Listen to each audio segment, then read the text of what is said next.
from the back seat. Just not just have lanes, but don't let Secret or Liquid get something like Lone Druid or like end the game quick. Make them play for the late game. Beat them in the mid game like you always. There you go.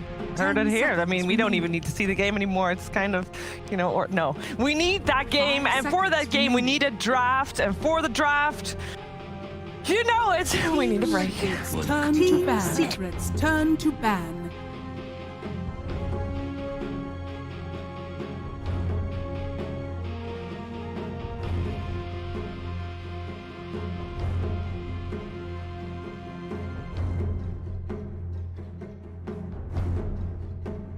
Seconds remaining. 5 seconds remaining. Team Liquid's turn to ban. Team Secret's turn to pick. Team Liquid's turn to pick. Earth Shaker.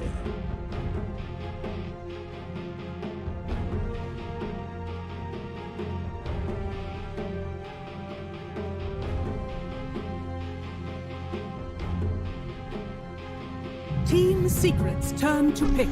Puck!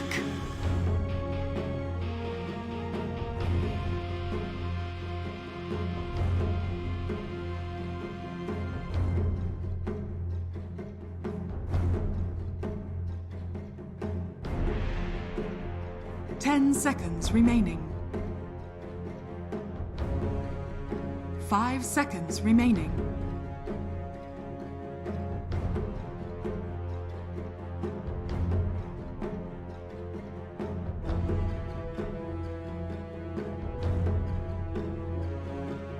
Team Liquid's turn to pick. I speak for the trees.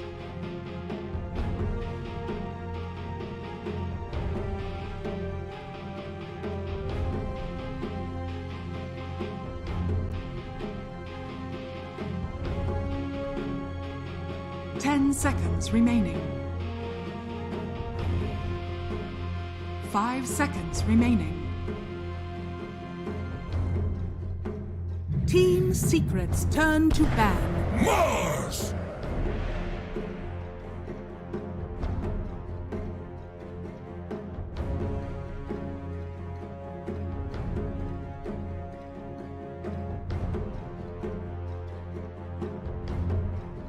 Ten seconds remaining.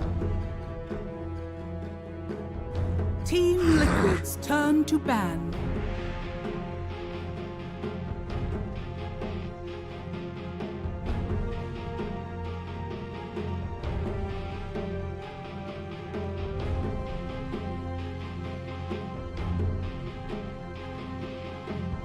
Seconds remaining. Team Secret's turn to ban.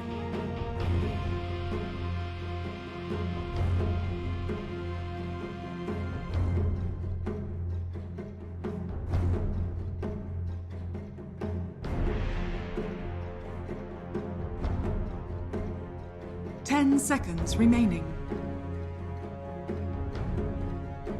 5 seconds remaining. Team Liquid's turn to ban.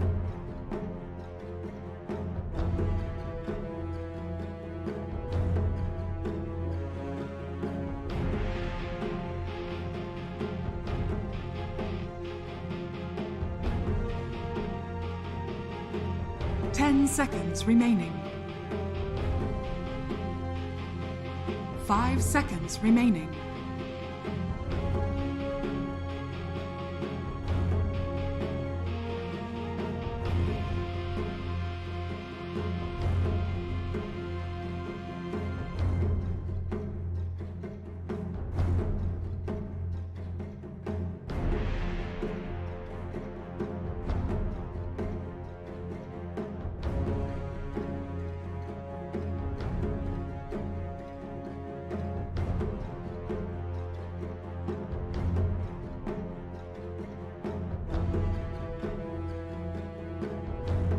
Since the online season started, these teams have played 30 games online together. 30 games. 21 of those went the way of Team Secret. We're gonna find out if Team Liquid can beat the odds here, as they are up against the team that has not had a single loss yet here in the upper division of the European DPC. We're joined by Purge for the draft. We also have Kyle and Tigov here as we are ready to see the draft for Game 1. Purge, going into this series, we heard Puppy say that... oh, well, never mind me. Never mind me, Purge. Talk Dota to me. No, Shiva, I want to talk about Team Secret's chances to win this for another 3 minutes. No! Don't do it! Air Shaker seems like a good hero. It's not just like the fact that he opens up your 3 position to be fairly safe and low chance of dying, but it's especially like the initiations into kills in the late game that just make starting fights so much easier. Yeah, and in addition, as somebody like Earthshaker and Puck are heroes that were like both through Han and also like my entire Dota career meta, because they've been meta forever. I always loved playing Shaker against Puck. You can fisher him from out of vision. Instant stun. Instant stun if you echo him. Like, you know, there's a lot of stuns Puck can dodge. You can't really dodge echo unless you see it coming on a ward.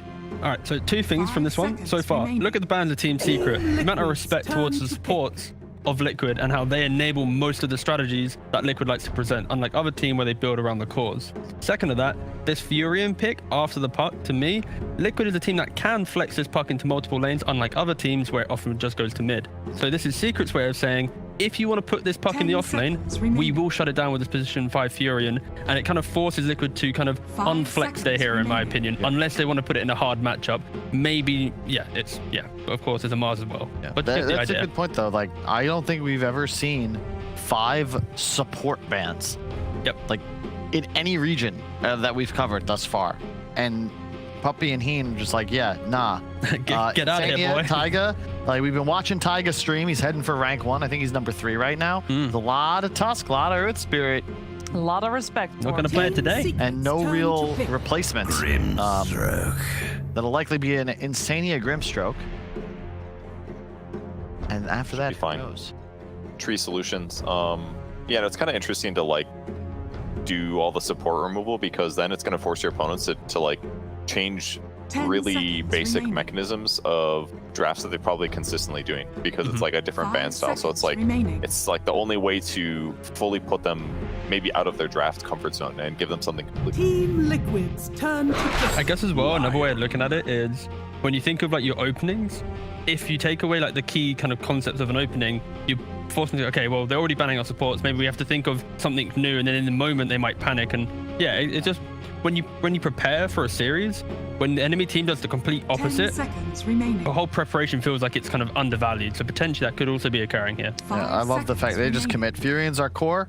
Lion Shaker supports. This Puck game just became even more miserable. It just sucks. And the Prophet, yeah, sure, you have a slight tree solution, but you know, I am always happy if I'm a core Prophet playing against a ranged squishy support.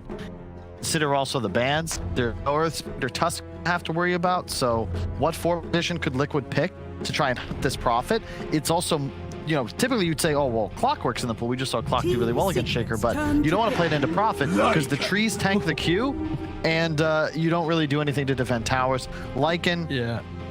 We've seen this a lot. I was thinking like on this position, you could just go for like a lone druid. And I was thinking like the push, the idea that Team Secret's heroes, they need to play slow. They don't really want to be ran at too early on. And then instead they go for the Lycan, which is a equally scary hero, but Secret has 1 slot to respond. Yeah. Like you still have the Tides, the Timbersaws, the Bristlebacks, all of these kind of innately tanky heroes are available. Such a good Bristle game. I love Bristle. Yeah, no, I thought you were going to add some more to that, but... No, that was it. Just I was sorry. I didn't want to interrupt you. No. Vibe gone. No, we did. But that's the idea now. Secret, they can easily respond to this, but because Liquid has last pick, what's really happening with the Lycan, the carry or the mid easily could be in either lane. The Puck could still be the 4, the mid. Like, yeah. They've kind of kept themselves pretty open, even though their heroes are very kind of telling what they're going to bring to the game. You don't really know the lane setup, and that's why Secret, they'll spend a little bit more time kind of deciding what's happening right now. Whoever's playing it, though, they'll make Puppy's life miserable, because even if you CC the Lycan, the creeps go for the Lion, and yeah, this is more comfort zone for Secret. Sorry, to Lycan. I thought you were about to hit that. I was going to vibe with you about the Kunkka and the Lycan matchup. That's Yeah. right, mate. I was thinking it, T. My man. Okay, Yeah, so you get the X on them, the Tidebringer. You're one of the 10 few here. Like you can kill the seconds Necro units and not mind too much because you're tanky. And like you kill 5 the units. I seconds believe you remaining. one-shot wolves pretty easily with just like an armlet with the splash. And yeah, you tank through the Lycan ult. I think that's a big key, and what Secret really love to abuse is this team fight advantage in the mid game. With boat buff, Lycan's ult is that's it. You know, you tank through it, 50% damage reduction, and then when it fades, well, you start to take more, but you can run away. How does a Lion work as a, like, Lion's been picked so much in the last couple of days, before that kind of ignored. Obviously very good against Puck, for example, but and laning I always felt like it has weaknesses, but teams are still picking it, so what am I missing here? Turn to I think the concept of 4 is still very simple in terms of you buy your boots, you stop the pulls, you block the camps. Like the simplicity of position 4 allows for most heroes to be played there. And I think as long as you have a strong offlaner, it kind of allows you to have these kind of weaker heroes being played in that Exactly. role. The Prophet activates it. This is something Puppy's been picking since I think, believe 5 Shanghai seconds. Major. Team This was something they used a Secret turn to ton. ban. The well, actually, it was the Rasmus Prophet, and then they'd have a Pylai Lion just hiding in the trees. But you combine global mobility with a finger, and then also the Zeus Ult Wrath of Nature. So you just threaten the whole map by just having Lion off of it. In addition, 10 Furion seconds covers your remaining. weakness in the laning phase. Plus, they did change Earth Spike. You get like 6 or 7 of 5 them at level 1 seconds now. remaining. So it's a little more effective for securing archers and mass. I will say the concern though, Range from, creeps. the concern from archers. Oh my god, I didn't even hear that. Anyway, the concern for me from Secret is the Kunkka is basically the only guy that will stop your push, and he has to mirror Lycan's movements really well. And if Liquid bring overwhelming presence with their 3 fighting heroes already picked with the Lycan, a Kunkka alone can't defend that. The Shaker, the Lion, they don't really provide much presence early on until the kind of the pick-off game starts beginning, minute 15 plus. So there's a lot of pressure on this mid Kunkka to have this good lane, to get some items, and to feel confident enough to make the plays. And also the fact that his team has to make equal pressure, so that it's not just all of Liquid v1 Kunkka and 1 tower. Yeah, and you can see they're expecting a mid hero to come out on the side of Team Secret. I think it'll likely be an Insania Puck.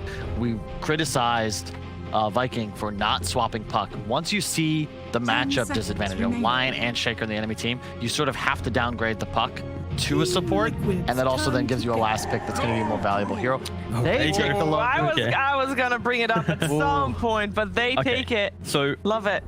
the good thing about this is Mars, one of the few heroes he cannot play against at all is Lone Druid, because Mars is a hero that likes to bully and stay in the lane. The bear always gets rid of that. Hits you, yeah. Exactly. 10 So now seconds remaining. Secret offset their inability to defend the push by removing one of the big team fight 5 heroes that seconds enables the Lycan to actually push. Yep. And this is where Lone Druid will deal with Mars. The Kunkka will be your tower defender, and it should buy enough time for the greediness of your first 3 picks to come online. So I like the idea. Now select And then Liquid your just go for a heroes. Timber Sword to try and continue running at them. Another, I also love the Lone Druid with the Lion. Another hero that activates this Lion. You have more vision, you have more things to keep Lion protected, Ooh. and you have limited disable. Lion provides a bunch of it. Yeah, Insania Grimstroke. Mickey's playing the Mars. Tiger Puck. Yeah. Okay. Mid Mars, I like this a lot. Mars does much better against the Kunkka, but they might just put the Lone Druid mid. We saw Masu play mid 2 games in a row against NIGMA. I wouldn't be surprised to see him do it here. No lanes are sacred. Final thoughts on the draft, Purge. Timber is definitely going to help offset some of that lane matchup issue stuff that Team Liquid has going on. So I think that was a pretty solid pick. Don't know if it's going to be enough, though. Lone Druid might be the perfect hero for what Secret needs. All right, thank you very much. We'll come back to you after the game, Kyle. Earthshaker, the great equalizer. It's the only big concern I've got. Like, this hero just doesn't see games. And, you know, I think Secret, their mid game is just going to be so powerful. Like, they're just so damn tanky. And they're going to have so much tempo because they have a Prophet, a Lone Druid, and the Kunkka boat. Like, it's tough to fight into them. Yeah, they just don't have to cross the river to make any plays. They can wait, they can give up some early towers, but then the Kunkka will stop the Lycan from pushing. And my fear is Liquid, they can do everything to kill tier 2s, but how do they get to that tier 3 with confidence? Like, they got this Timber Sword, a Mars. They're getting through. Okay, Well, there we go. That's the point. Wow, a lot of Big concern. confidence here for Team Secret taking the first game. We're gonna find out if that is indeed what is going to happen, or perhaps Liquid can surprise us here. Let's head over to our commentary duo of OD Pixel and Fog. Yes, welcome ladies and gentlemen. Team Secret versus Team Liquid. I'm Pixel here with Boggs. We've just seen the 2 drafts, all very exciting. We're getting a Matumba Man Lone Druid to close it up from Secret, and that Boxy Timbersaw coming in as the last pick from Liquid. I mean, as the panel said, it seems like Liquid, they're going to want to bring the fight, but it seems like Secret's got a lineup that's happy to meet them. Yeah, should be a really chaotic and battle-y game. And as the panel was saying, Secret, they double down to counteract this puck. So Taiga is the one who's going to be playing it. And we see a lot of these shifts of positions in which heroes are going to be played where. And also to point out, the last time, well, the time that Liquid did actually beat Team Secret, both games were with Timbersaw. That's just a little fun fact. But Oh, well, there you go. And I mean, this game in particular, again, it being the last pick, you got to feel that Liquid's kind of figured out that this is a good game for the Timbersaw. And when you look at Secret's lineup, do you sort of feel it's a pretty powerful end to their draft? Looks pretty strong versus like these long fights where he's going to be able to thrive because he's going to survive and do all this damage, and he's versus this Kunkka core. Could be pretty good. I'm a little worried just because this team is just so good with their lone druid play, and Matu is so comfortable with just playing the hero that he knows things that nobody else does. So we'll see how these lanes get set up here, as they will be doing the mid matchup of the Kunkka versus the Mars, and it is just going to be lone druid versus Timber. Timber's going to get a lot, but let's see what he can do to actually take advantage and look to take this tower or something versus this lone druid. It's going to be tough. Yeah, and sort of looking at the other lanes, are there any sort of matchups that you think are going to be tricky from the off? Grimstroke can't help too much. Oh, they actually get a wolf. Okay, they actually took a free one. Grimstroke can't help too much versus the Treants, which is a little bit of a concern. At least Lycan can sustain decently versus some of the damage, but I think Quake's still going to suffer up. I'm a little worried for Insania and the Lycan. In the mid, of course, Nisha versus Mickey on the Kunkka versus Mars. 2 pretty beefy heroes with sort of a similar level of physical wave clear. I mean, is this lane easier for one of the 2 to play, or is this pretty even? Gotta be honest, I've not seen too much Kunkka versus Mars in the mid lane. I don't think we ever have. Even. Yeah, I think it should be pretty even. Just the damage, like Kunkka just has a little bit more armor, so his cleave hurts a little more, but Mars has ways to protect versus it, so it's gotta be a trade of just constant harassment. Yeah, I feel sort of 2 similarly paced heroes in terms of what they're going to be doing, and the action they can bring as soon as the 6 is online, and the availability for both to set up on one another if they get a support rotation around that point as well.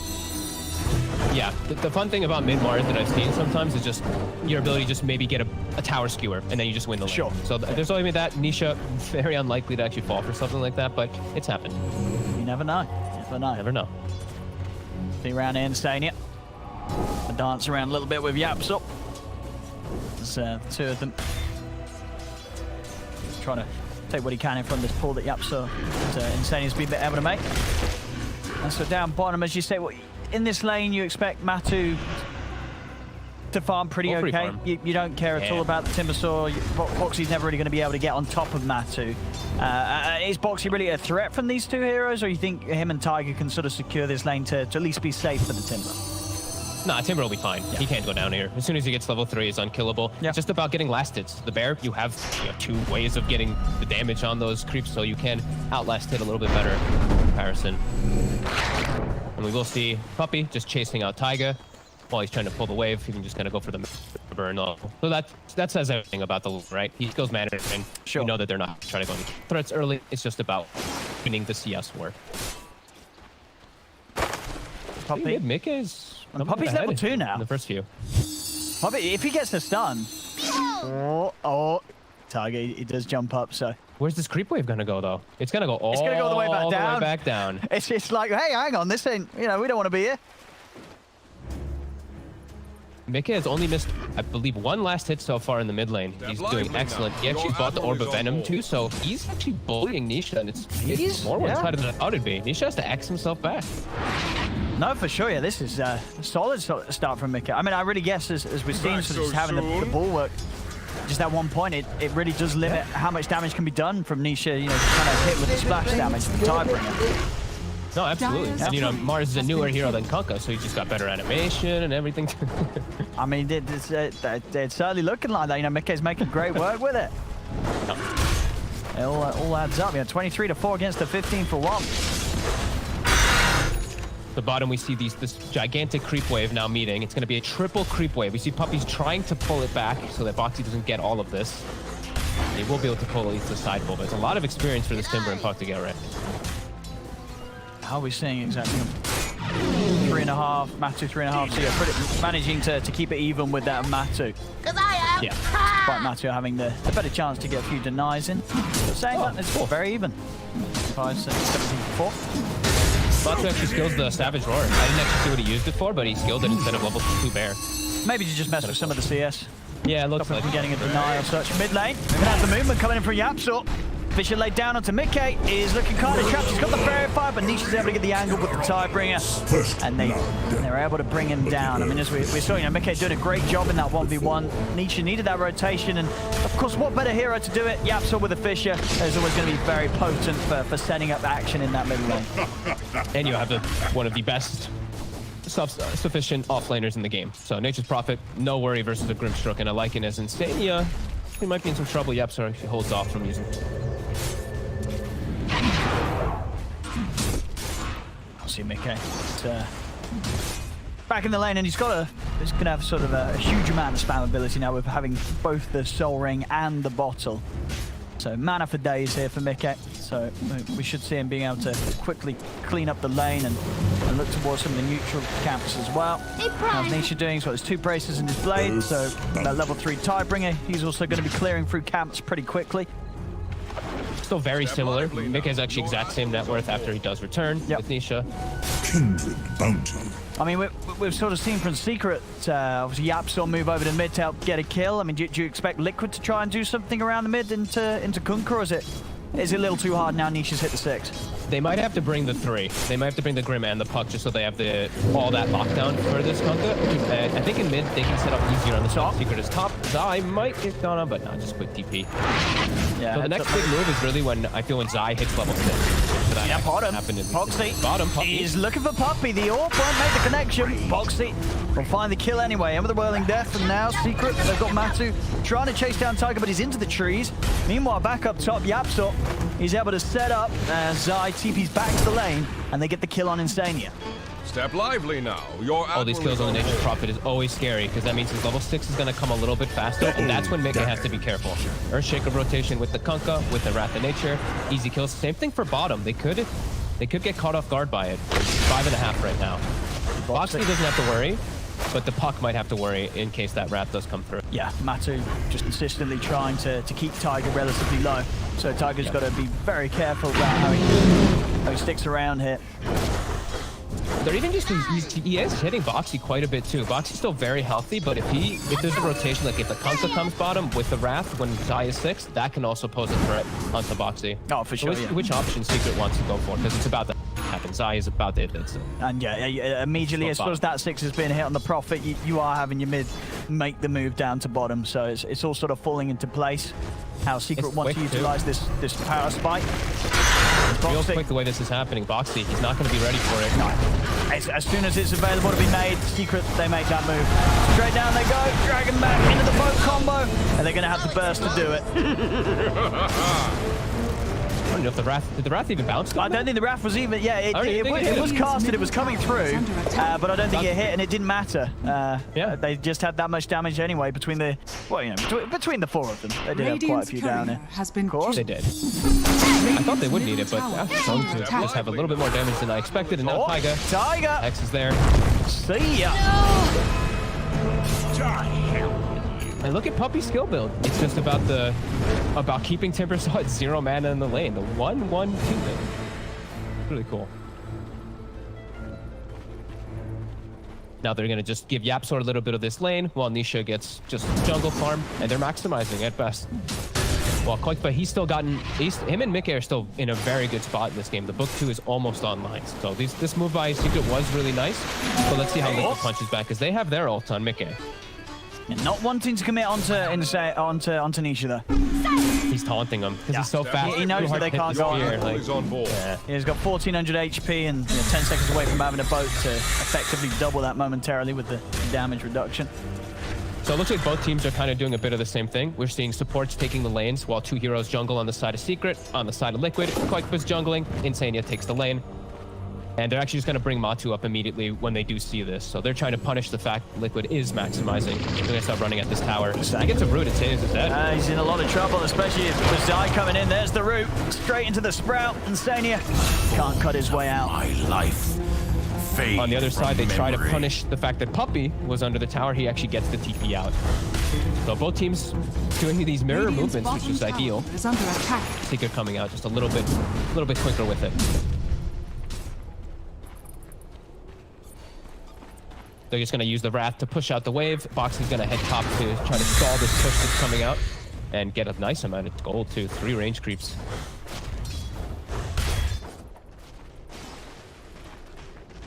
Still keeping insane. It's sort of set around Mickey mid. I mean, they've got the 3 of them here. Eyes on Mickey, because they've got Koikfa with the book too. He's looking for an opportunity to use shapeshift. I mean, to get it. maybe with Koikfa they can commit an arena onto Nisha. Yeah, they're going to try. As here's the opening, straight down. They're getting Koikfa in. The boat's going to be coming out though, as Nisha will get the buff upon him. Do they actually have the damage to kill him off? He's going to go straight for the TP out, and he's made it away. It's enough to get out of there. I mean, and understandable now when you see that, why we did see Liquid really hesitate earlier on committing onto this Kunkka, because he's such a tanky boy. It's not an easy kill. And Yapsor read the movement perfectly. He was set up for that, just halting the fissure over and over again to be able to stop it. Yapsor's level 6 pre 10 minutes. The way they've set this up. Liquid now looking for Puppey down bottom, but Puppey, he's able to just scurry away as well. So just a little bit too fast and just reading Liquid's movements. Just a tiny bit better right now. Matu getting some extra gold. Boxy trying to see if we can get aggressive onto Matu, but Matu, yeah, he's still got fears and, of course, the ultimate form to rely on. Mickey is here. Might be able to catch him. I mean, if he can catch him with the spear, I mean, from Invis, he's going to have a good shot doing so. Straight over the tree line, Chakram out, and with the God's Rebuke, they've got him. I couldn't have asked for a better rune there. Mickey he's able to find himself a big kill thanks to the Invis. Dire's middle tower. Zai looking to set up for mid. Just trying to take out these towers, put pressure onto them, as well as Boxy's pressuring top and Koikfa's pressuring bottom on opposing sides. They'll send Taiga mid with Mickey wrapping around behind. Your admiral is on board. Catch Nisha. Last time it didn't go too great. They're going to throw everything onto him. They need to. They've got to make sure that he doesn't get that ult off. And this time they'll be able to lock him down and ensure that he doesn't. Great move from Liquid. Now they're actually going to be able to pressure bottom with Koikfa with a... Okay, it's still the book too, but they fully defend mid, and now they can look to make another move too, because they saved the Mars ulti. It still has it available. So he could look to make his way toward top, as it still has a bit over half HP. They're limited on TPs at the moment though, so Boxy and Insania running across. Mickey will have the TP. Is the opportunity up there. So nice, I mean, really nice movements from both sides so far. Liquid now coming out ahead of that one from that one game. Dire's top tower has fallen. Tower's gonna... How close is he to his Midas Matu? Yeah, very close to it now. Wait, what? Yapsor has Blink. All right. Wait, what? Well, Holy crap, he has a Blink dagger already. He's the carry now with this amount of... This sort of timing on his blink. All right, are they going to be ready for this? Has he shown himself? Yeah, he hasn't revealed it yet. No, that is so early. Oh my god! I mean, 2-0-2. This could come as a big surprise to Liquid, especially versus a Lycan. Like, your army's going to run in. You got to be very careful. This blink is just way too fast. They're going to get a nice clear of these ancient stacks. Mickey will finish up his blink with that after he sells the culling. So they'll have good ways of starting the fight themselves. Oh, bottom Tiger. Oh. Taking a finger to the face here from Puppey. What? You're going to fight? Dreamcoil being stripped down to no avail. Won't be able to keep him protected. Tiger goes down, and now comes the smoke from Nisha and Yapzor. They've got the combo.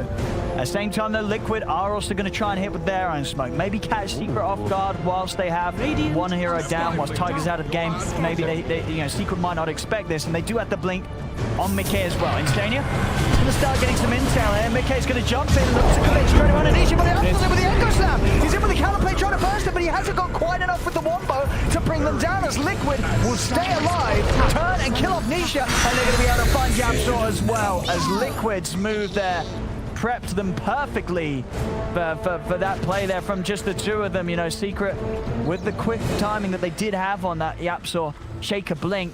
You know, they felt that maybe just the two of them could get away with the move, but it just happened to be that Liquid, you know, they're not slowing down. They're making sure that they're playing just as fast as they know Secret's going to want to. They saw Matu forcing the wave top. They actually predicted the smoke movement and met them at the middle. That was such a good call from over did that on Liquid. As Echo now on cooldown, and they can easily take down this middle tower. That is such a good read of the map by Liquid. I mean, it's meeting your carry, so it's a little, maybe a tiny bit obvious where we see like a lot of these smokes to meet the carries, but it's just the timing of it too, where they make this Echo get wasted. I mean, you know, it's a 3-man Echo, but just not enough. Not enough to 100 to 0 the heroes, of course, yet at this point. Early game with just a level 1 Echo. You need that follow-up, and it wasn't there. Nisha already getting committed on by that movement. And as I say, I think some of the Secret might not have been prepared for, you know, thinking, oh, we've killed Tiger. They've not got their puck. They've not got their Dream Coil. They're not going to be ready for this. But Blink Dagger timings from both sides. Of course, Blink Dagger as well there from Mickey. Coming out at a perfect time. And keeping this game as close as ever. It's 6 for 5, 14.5 minutes in. It is a 1K lead at the moment for Liquid. Across the board, their cores in slightly a better spot, but it's only a very small amount. You know, one fight, one move, and this game can be turned on its head. It's very close right now. And a game, of course, for Secret that's, you know, Matumba Man, he's still in full farm mode. He's not really too interested in getting involved. He's got that Midas rolling on the bear. He's getting the Mask of Madness next, so he can get that standard build-up. So over time, that gain in farm will be accelerated by this Midas if he's able to find the space to farm. And so far he has. He's not really been interrupted too much at all by Liquid. Yeah, I think they're reading that if the game gets to a point where it's just a farm war, Secret's farm just is better. Yeah. Lycan and Mars, like this Tricar will significantly fall off at probably like the 30-ish minute mark unless they're like super ahead. Mars, Lycan, Timbersaw, these heroes definitely don't, you know, they're not those hard carries by any means. Mickey, perhaps, we could see some fun stuff with that Mars, where he is just a big damage dealer, but versus what they're up against, Lone Druid will win out at the end of the day. Matu, more than happy to live on his own little island. But you've got to imagine, if anything, you know, if a team's going to know about the potential build-up and threat of a Lone Druid, you know, that team would be Team Liquid. Played it many a times. Koifa's a little bit of an expert on the hero himself, so I'm sure he's probably being quite vocal in making the calls and sort of, you know, just guiding the team on what they need to do to make sure Matu doesn't get his game in the jungle. Insania taken down immediately there, as Secret will find him deep in trying to get some war control, but Secret will be able to get that back in their favor here. They don't even mind just using a finger on anybody here. That says everything, right? But I think that's usually you see that happening when they're like, okay, pace of the game is really slow, whatever. Whoever we see is playing too deep, we're gonna get these kills off. They're in farm mode, like you said. They got this Midas, they're just going for this BKB on the Kunkka before he feels comfortable to fight into Timber and Mars. Cliche is vulnerable. With that blink on the Mars and versus Timbersaw, he's pretty squishy until he has magic immunity. So just a bit of a, probably a bit of a quiet game for Secret now for the next few moments. It's going to be them just counter-initiating if Liquid goes for an aggressive play. And Liquid is going to go for this aggressive play. Yeah, we'll see if Secret let them get away with it. Now, they're coming in with TPs, but already Mickey's jumped in. Yapso's going to get it on Koifa though with the Echo Slam, trying to burst down the Lycan, but he can't quite do it. Not enough damage in the tank yet again from the Shaker alone, as Liquid will clean up the double there. Again, just fast moves here from Liquid. Mickey immediately collapsing in on them underneath the tower. Now Yapso, they did seize an opportunity for a nice multi-unit Echo Slam, but again, there's just not the follow-up, as it's an Echo Slam that doesn't end up achieving anything at the end of the day. They want to try to get free tier 2 though. They want to get a free 20 minutes so they can claim the outpost. We see on the opposite side, Zai is starting to do some split push. Secret wants to defend this though. They do not want this to go down. Puppy's already going to start setting up, walking in. And they're going to start rotating the Kunkka, who they need does not quite have the BKB still. Yeah, Nisha is very vulnerable, as I mentioned before. Dire's middle tower. Well, let's see what sort of way they can start the defense. I mean, Liquid's still on track to pressuring this tier 2 tower down before the 20-minute mark. As he's actually straight in Boxy. He's looking to clear the trees, get a bit of a better setup here so Liquid have good information. Puppy, he's got pretty deep here. He really wants to get a spell off. He's walked right into the 3 of them. And he's not going to get anything at all, apart from a quick ticket straight to the grave. Under attack. they know that they can't defend this. Matsu's going to start to push this top tower, but this bottom one is taken. That means they're going to lose their outpost as well. And they don't have access to their jungle. Without Kunkka with BKB, Nisha does not want to get into these fights, as I was saying. So, yeah, Outpost is going to be taking Liquid. Again, all these heads-up moves, just recognizing that Secret is not at their power level to fight just yet. Got to keep dictating that pace to not let them catch up. Mikke, he's almost got his BKB, and they're just swinging across the map. Secret needs a lot more time before they can fight. Probably just the Deso and the BKB, and then they'll be actually ready to fight right into Liquid. Before that, a head-on fight, Liquid will dominate it. Unless there's a godly. It's a lot of this is going to come down to the blink plays. Is it going to be Yapso getting the jump, or is it going to be Mikke? Now, bottom Tiger. Is that going to be enough damage with the soul burn? Ooh, 50 HP. Close. It's fine.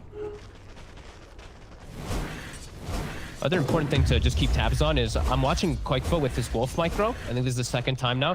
He's just sending it into deep enemy lines and just scouting stuff out. So he just saw that Secret was all on the left side of the map. That's what that's the information that they're playing with at the moment.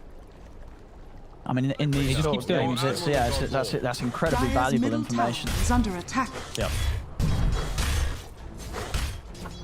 All right, Mikke at this massive power spike here. BKB Blink, level 15. Nisha, still not quite having the BKB. Secret really wanting to wait for that one, but they want their outpost. They have 10 seconds. Puppy's racing toward it. I doubt he's not going to get it, is he? Oh, actually, he might. No, he stopped. I guess we get a box. Yeah, he knows that he can't get it back. So again, Liquid heads up move. They're there ahead of time. Well, does lose his courier though, Boxing. So probably the Sange put on delay for a little bit. Tiger might get caught here.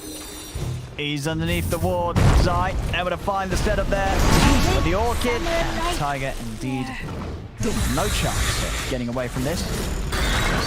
Towards the mid, Matu. Having a bit of a poke at Boxy. Mikke is there. Of course, now they would be making the jump without their puck, but as we've seen before, that's not something that Liquid minds doing. 20 minutes in, Yapso has his shard now eaten as well. So all the things are coming together for Secret. Liquid's still doing an excellent job. Both teams are actually doing such a good job of reading each other kind of perfectly. 8-8, less than 1k gold for Liquid.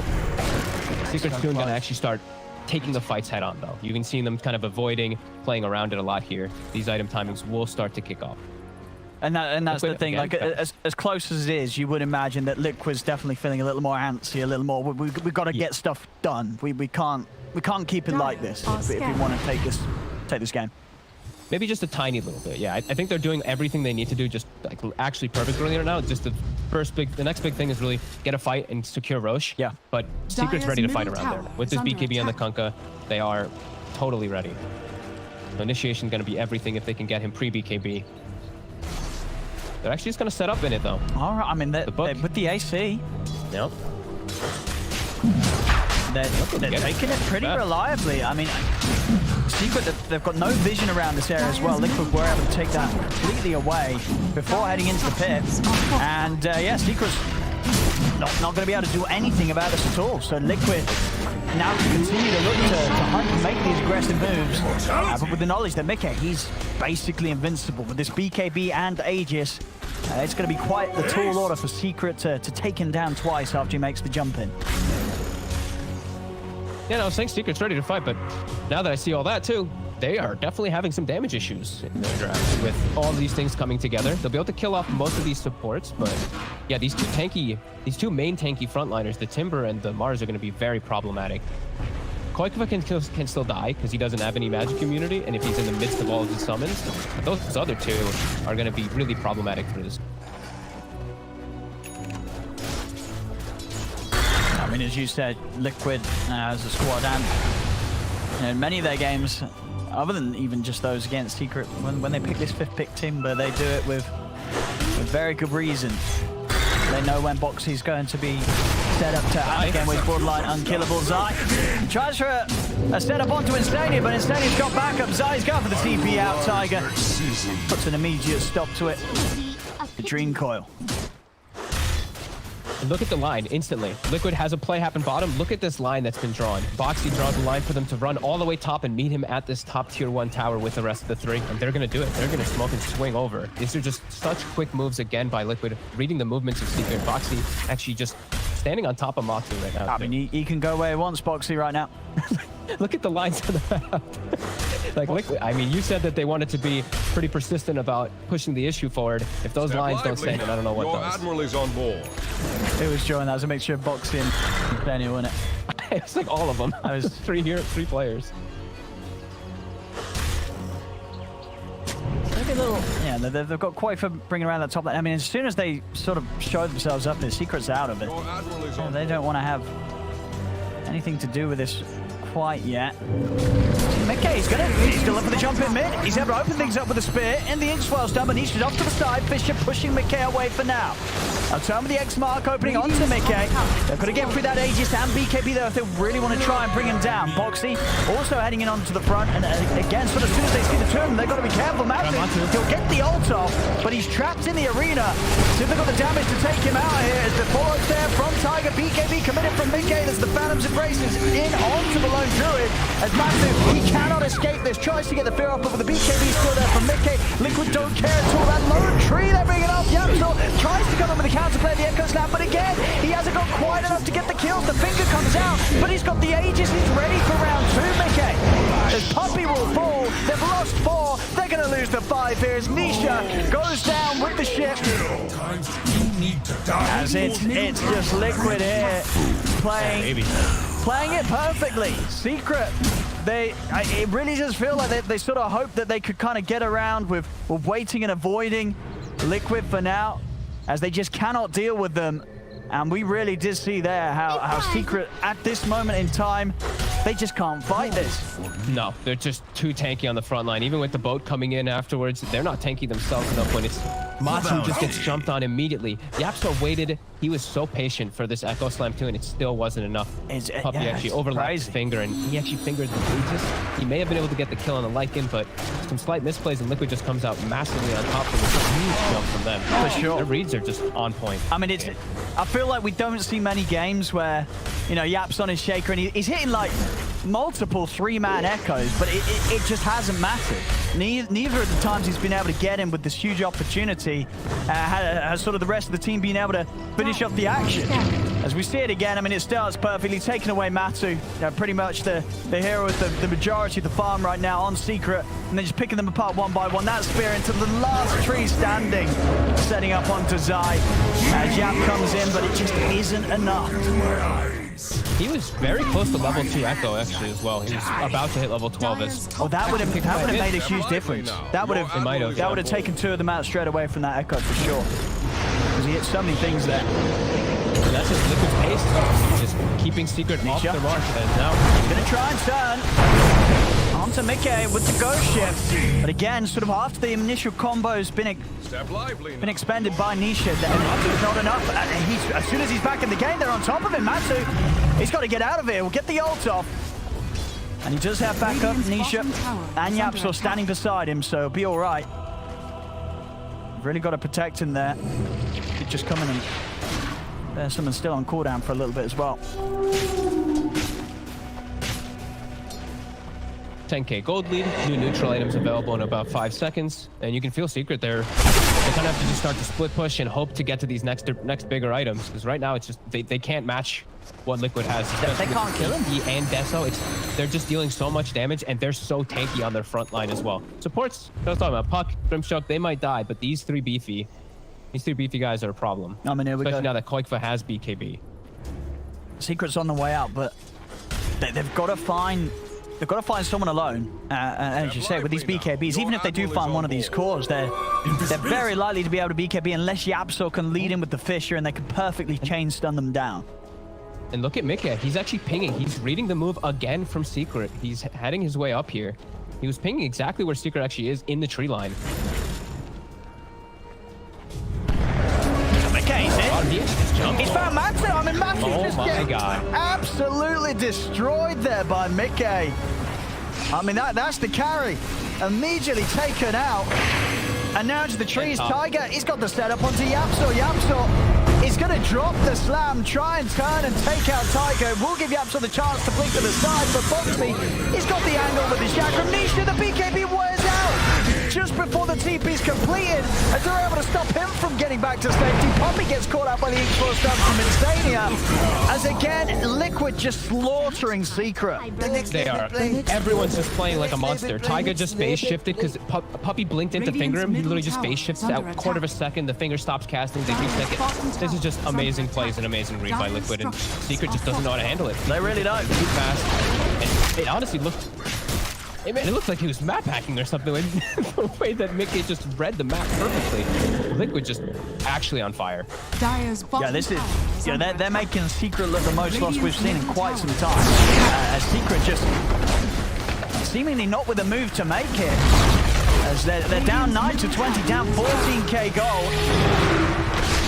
See what they can do here. Punishing Mickey for overextending a little bit. Sticks around to take down the tower, and Secret, they'll be able to get him, and that's a big one to get. You know, they've been really struggling to take down the cores. Getting Mickey like that, that's quite a decent chunk of gold here in the beginning of what Secret's going to try for a swing around. And thank you, JJ, for pointing it out to me that the reason that we looked like map hack is because a wolf was standing on the load.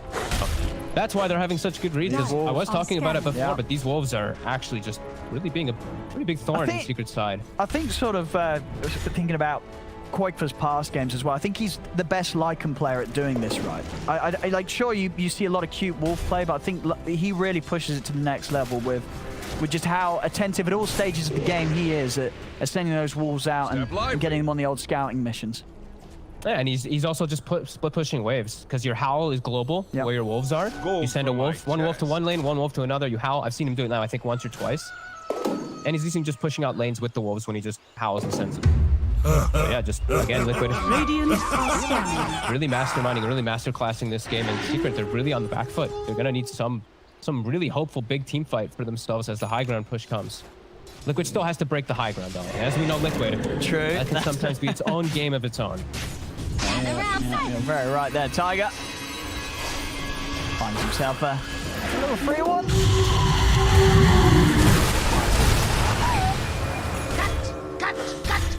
Just sort of throwing his body here, trying to push a lane out.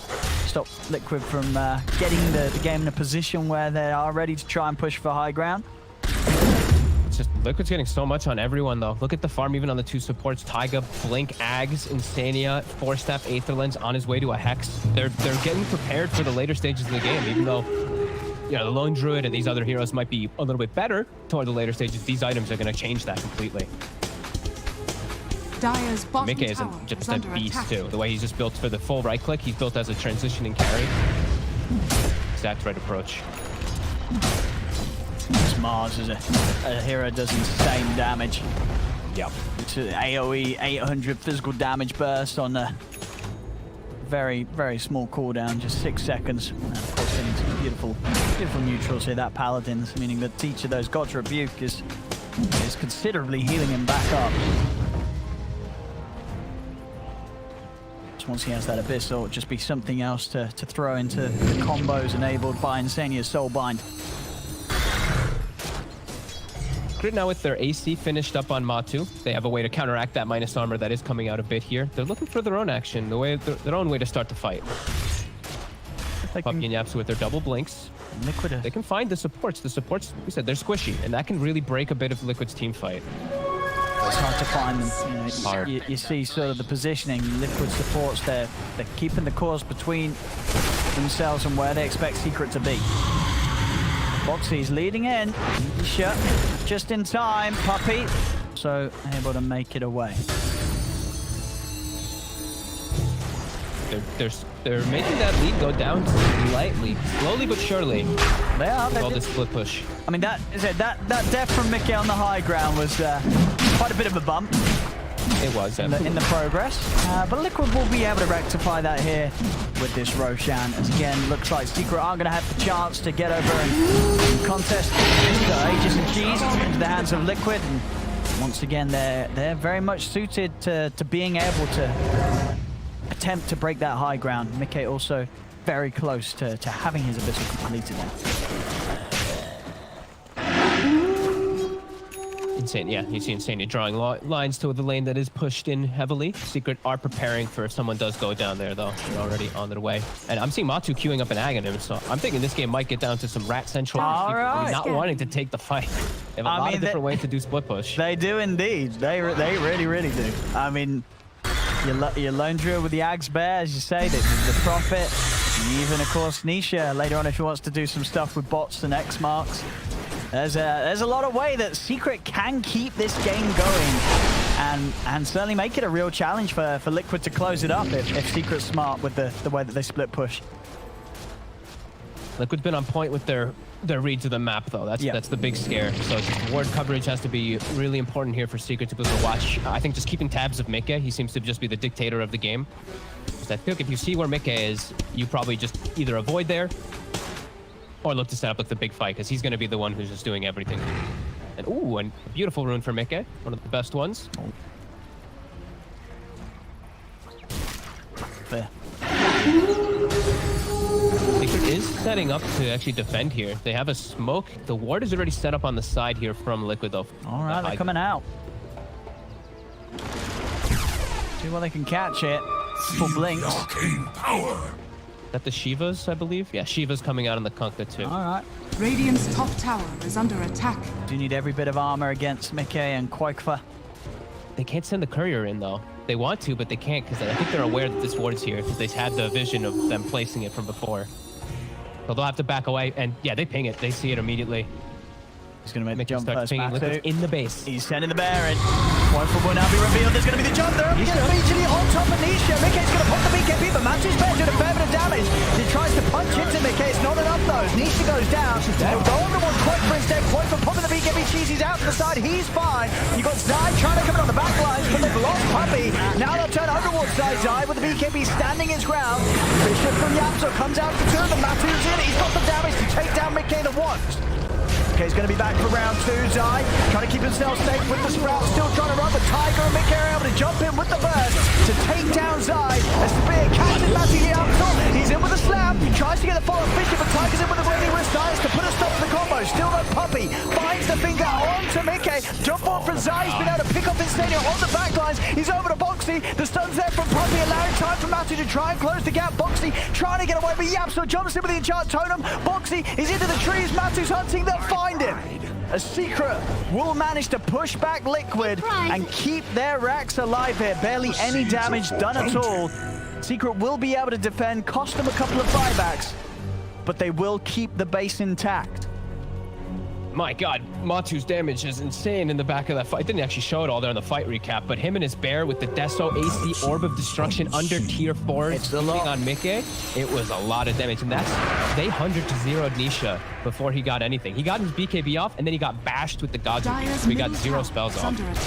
They did that pretty much perfect, but somehow Secret with these buybacks, punchbacks, Zai also doing a crazy amount of damage in the midst of everything. And of course, you talked about how much Batu does to the heroes, and that translates very well to the towers too. When the push comes in and Liquid's members are down, Secret can very quickly shove down these lanes and do damage in return.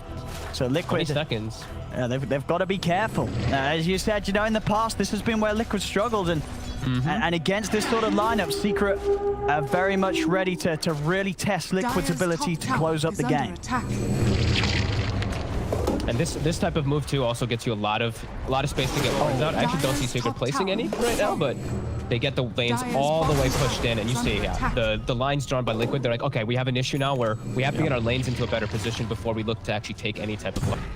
We're just gonna get split pushed otherwise by this lone Jordan. Dire's bottom tower. We'll see if Matu wants to take this, but they've just found quite the lovely one there. Of course, for the type of game they want to play, they've got the leveler for the bear. The orbit does have a lot of value, but surely the leveler on his hero. Yeah, but he can put the orb on his hero and then the leveler on the bear. True, that's efficiency. I'd say it's probably better the other way around, isn't it? I guess no, you're right. Either way around. You want the bear with the attack speed? What are you talking about? Yeah, that's what I'm saying. You were saying put the orb on the leveler bear. on the bear. Yeah, that's what I thought you said. Put the leveler on the hero, the orb on the bear. Yeah, you want the level. Yeah. I clearly we agree. Apologies. No, you're right. Yeah, you want the leveler on the bear. I mean, he's taking both. He's just going to, I guess, switch between them. Yeah, and he's got the ag, so now he's already starting to send this bear on a journey. Yeah, this bear's going to be wherever he wants the bear to be. He's you know, as we said, the split push is going to get a whole lot nastier for Liquid to deal with now. We might be in for a treat of a long game potentially if this does pick up, if this does continue. Liquid have to try to breach this high ground, and that was, like we said, without Nisha getting anything off with some buybacks, but that's always a big fear that gets set into Liquid's hearts. I mean, if you are going to just 100-0 anyone in the team fights, is it normally going to be the Kunkka that's the best target to do that? Yeah. Or are you looking at Matu's damage output and you're saying, well, we want to just get on top of the hero, get rid of the lone druid, or is that realistically just never really going to happen because of Matu's positioning? Realistically, yeah, exactly. I think realistically you're never going to catch like Matu, Yapsor, and maybe you'll catch Puppy in the front, but that's not a big kill, right? Yeah. Yapsor and Matu are the two bigger ones, but yeah, Nisha's going to be the one that parks himself between them so that he never get those jumps off. Or should never get those jumps off, I should say. Split push toward bottom, Illusion Escape as well, and Nature's Prophet, another split push. Cool. Yeah. And this tier 2 bottom with these trees surrounding it, that is a dead tower. And there's the bear. Captain the bear. Matu says, I'll take that tower gold.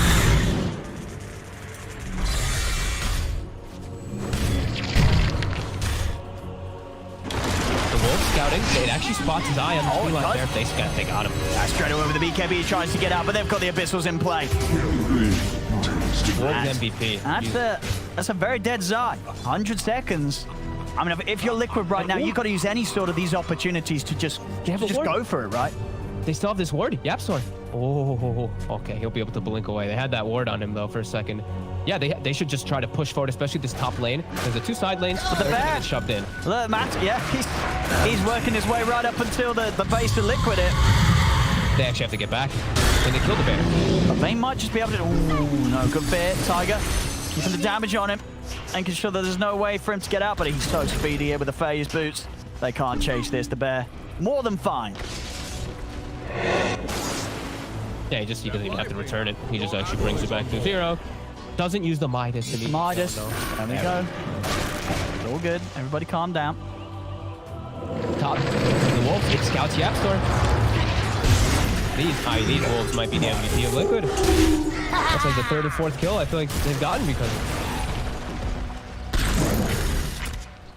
it. Quite for being really on the ball with the information that he's just given throughout this game, and his positioning as well. You know, 3-0-13. He's played it flawlessly so far on the Lycan.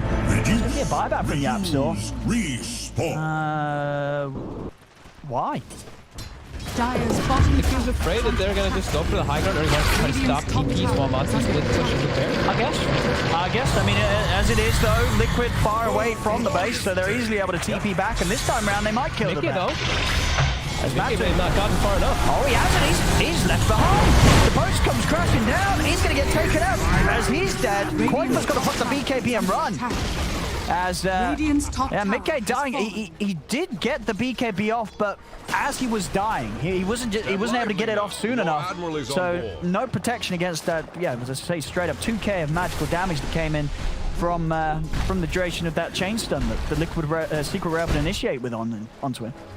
Yeah, Yapsor's buyback being kind of worth it. And then it works at that. That's what the buyback was for. He saw the future. He knew that Mickey would slip up a little bit, hang around. He's, you know, he's a time traveler. Yep. 40 seconds, no Puppy. We still see these. I've seen the treants also. A lot of scouting being done with all the minions around the map. DD gets killed outside the pit, and Roche is up with a nice, juicy Aghanim's Blessing. 50 seconds, though, for Mickey.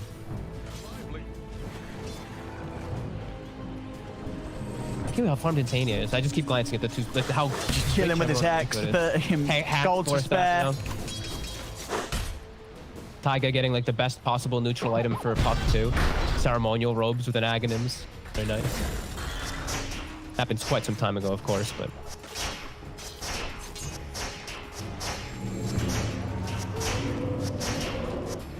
That's Russia. I mean, there's still 20 seconds without Mickey, but as it is, Secret not feeling confident enough to sort of take that window to go for Roche. Got the Ags on Kunkka now, so an extra amount of control in these team fights that's going to be a little irritating for Liquid to find into, especially when these BKBs start to come down in duration. think that's the biggest thing. It's just, yeah, the BKBs are going to start lowering, and then the chaos of the fights are really going to start kicking off, and they will control at least the minions always as well, too. It'll be nice. And Secret's actually looking to smoke and hit back. Got everything at the ready. All right. Absol level 20 for some longer fissures, and Matu level 25 now. So Spirit Bear attack time. Even more dangerous. Boxy the one showing in lane, but still Boxy probably the one that's going to be the hardest for them to really initiate on. Step lively now. Rule is on board. I mean, maybe they'll try. If he keeps moving out like this, I mean, at the moment, he's very separated from the rest of the team. Liquid themselves smoking up around the Roche. They want to just commit and take it down. They do it pretty quickly. They want to go for it. Both scans are used. Yeah. Which does take on them first. They know how quickly they do this, so they're just going to move straight in onto Roche, and it's a great one to get, of course. Roche is going to have the Aghanims on. Who's looking to take this? Probably Nikkei? It's a little different now, though. Still pretty nice, but it's different. They're actually going to give it a quick. All right. He's able to bite the Mars. So I like it. Big life steal.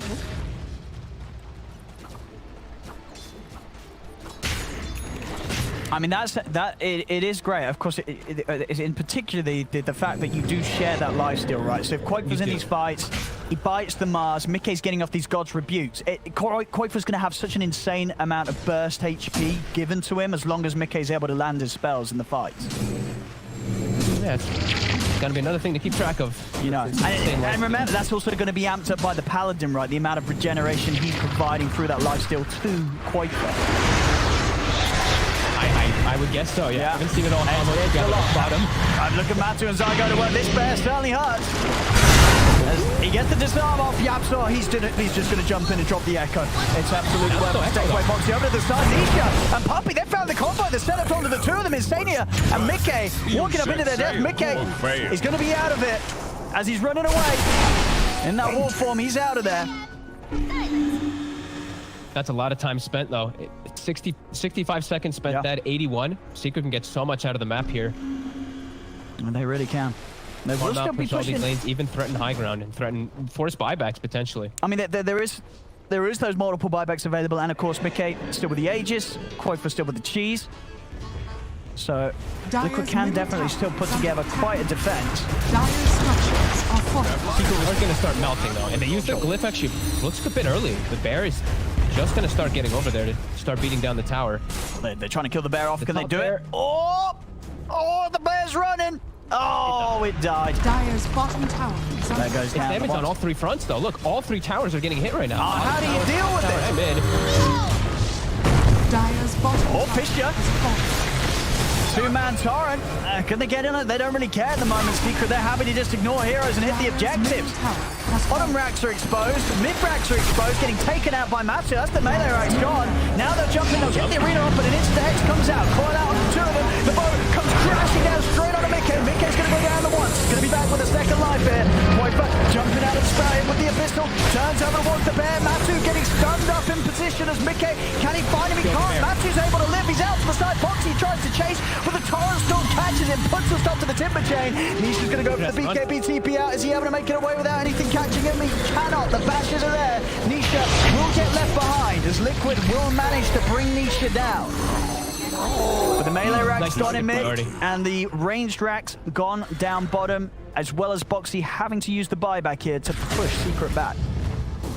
Painful hold, but they did good targeting. They actually focus fired the lone druid bear since it was Matu's only summon. And it took out all the damage. That's when Secret immediately tried to bail away. But Secret, they did get a bit of what they came for there with these two Raxes. Is this going to be long enough for them to do so? Because it is 40 seconds without the bear. Yeah, that's what I'm watching as well. The treants are just going to run in, start to work on this range Rex. There is backdoor protection, so... They're only basic treants. They're not. There's no greater treant in there, so it's not going to actually be able to. Fissure to slow it down. Yaps are spamming the enchant totem, also from the base, which works on the Fissure, of course. How long have we got on the debris coming at the bear? 15 seconds. They might lose the Rax here. Zyme is trying to step in, but he's been hexed. Boxy's trying to lead in. He's been bumped up by the Inkswell. The range racks are down. Another bite onto Mickey, as Mickey's ready to start running in. If he sees an opportunity, Yaps will continue to try and slow them down. But Liquid, with this quick pushback, have they got any creep? It doesn't matter, they can fight through the backdoor protection. They'll be able to finish off the mid-racks. I think Liquid's best bet here is to just get out of it. They got what they came for in the mid. Nisha's going to be back up in 10. The resummon's available. They're thinking about the rego, though. They have vision on the high ground, Mickey, waiting for an opportunity. And they need a big jump. They've got to catch, you know, they have to land the spear. They've got to get this instant stun. Abyssal into spear if they want to do that. And it's just a little too risky right now. They're going to play it safe. They're definitely going to be feeling pretty happy that they were able to push back that quickly and get something after losing a bit of their base to Secret's own siege. They better be ready for the hit back, though. Secret's going to push out this lane, and they're going to naturally be able to always push out those side lanes with the Wrath of Nature and with the Bear. So they're going to have a good advantageous position to look for a fight. They are under ward vision right now, though. There's one or two sneaky wards that Liquid did get down. Quite a bit of information. And they're actually going to smoke with that information.